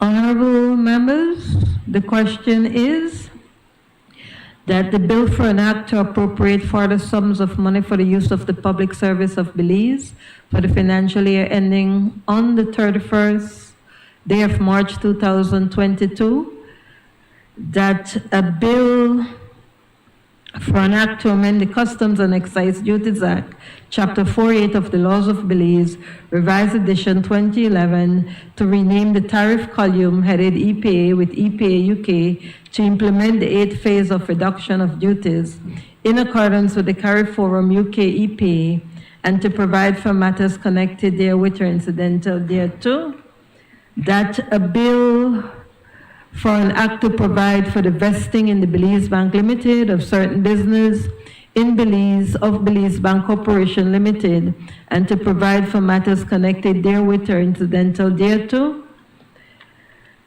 that the bill for an act to repeal the Certified Institutions Children Reform Act, Chapter 121 of the Substantive Laws of Belize, Revised Edition 2011, and to provide for matters connecting therewith or incidental thereto, that the bill for an act to amend the Juvenile Offenders Act, Chapter 119 of the Substantive Laws of Belize, Revised Edition 2011, to repeal the provisions that relate to the status offenses and to provide for matters connected therewith or incidental thereto, that the bill for an act to amend the Families and Children Act, Chapter 173 of the Substantive Laws of Belize, Revised Edition 2011, to substitute the term approved children home with the term residential care facility in order to ensure consistency with its use in those laws that refer to residential care facilities, and to provide for matters connected therewith or incidental thereto,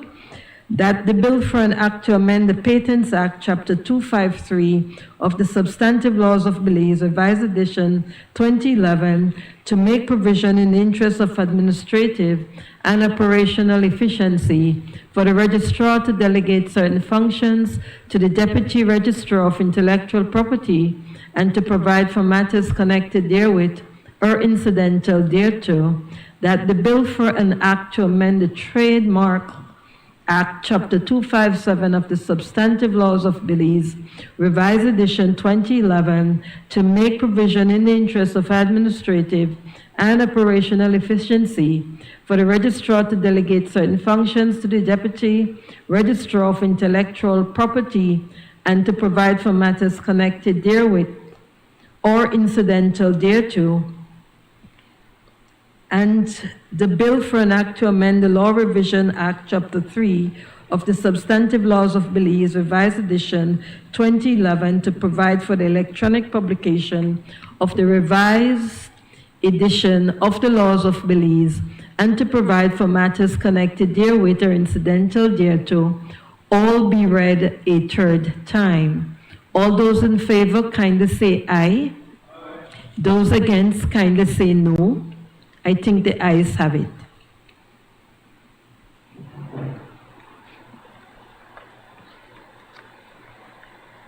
The bill for an act to appropriate further sums of money for the use of the public service of Belize for the financial year ending 31st day of March 2022.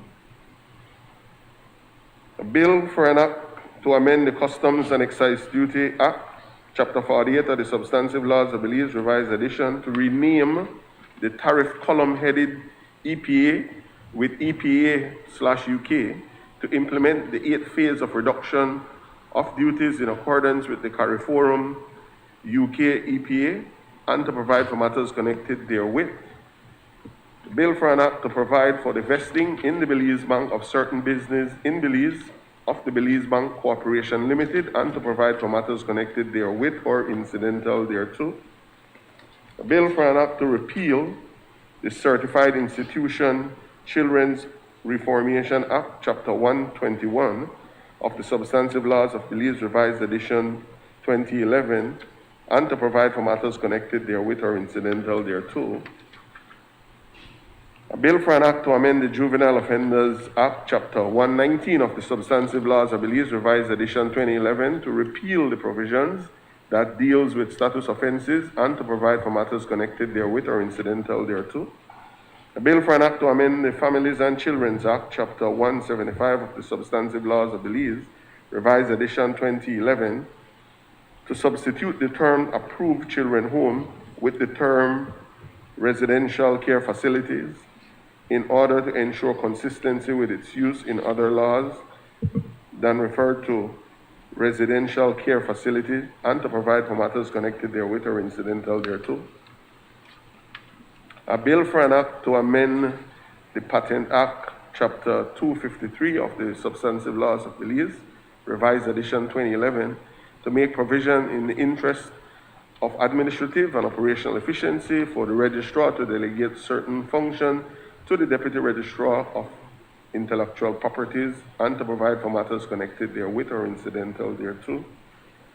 Bill for an act to amend the Trademark Act, Chapter 257 of the Substantive Laws of Belize, Revised Edition 2011, to make provision in the interest of administrative and operational efficiency for the registrar to delegate certain functions to the Deputy Registrar of Intellectual Properties and to provide for matters connected therewith or incidental thereto. Bill for an act to amend the Law Revision Act, Chapter 3 of the Substantive Laws of Belize, Revised Edition 2011, to provide for electronic publication of the revised edition of the Laws of Belize and to provide for matters connected therewith or incidental thereto. I recognize the Leader of Government Business. Madam President, I move that the Senate do now adjourn. Madam President, if I may. Depending on what? Well, I've had lunch, Madam President. I'm in a much better mood. That is wonderful. No, Madam President, this is December 6th. I don't suspect, unless something happens that we don't know, I don't expect we'll be back here before the end of the year. So just in the event that we are not, I just wanted, on behalf of the members on this side of the House, to wish all members of the National Assembly and yourself happy holidays, and to encourage everyone to drink some nice rum popo responsibly, eat some cake, have fun, and love one another. Merry Christmas and Happy New Year to everyone in the country. Thank you, Senator Madam President, Michael Perfeet, Leader of Government Business. Senator, it's previous. We have to fix this Sugar Industry Act before the end of the year. Don't come back, madam. I did say that. Yep. There was the proviso clause. A previous and premature. No, you listened, but you did not understand. Thank you, Senator, and certainly this may very well be, as you quite rightly said, our final sitting. So I myself wish to take the opportunity to thank each and every one of you for your year of service. I think we did good in our first year. I personally want to thank each of you for sort of holding my hand through this process in my first year. And certainly, I wish each and every one of you a safe, a peaceful, and a joyous holiday season. And don't drink too much rum popo. I'm not quite so sure. I'm not quite so sure about the rum popo, but drink the rum popo responsibly. So thank you all. Honorable members, the question is that the Senate do now adjourn. All those in favor kindly say aye. Those against kindly say no. I think the ayes have it. The Senate now stands adjourned.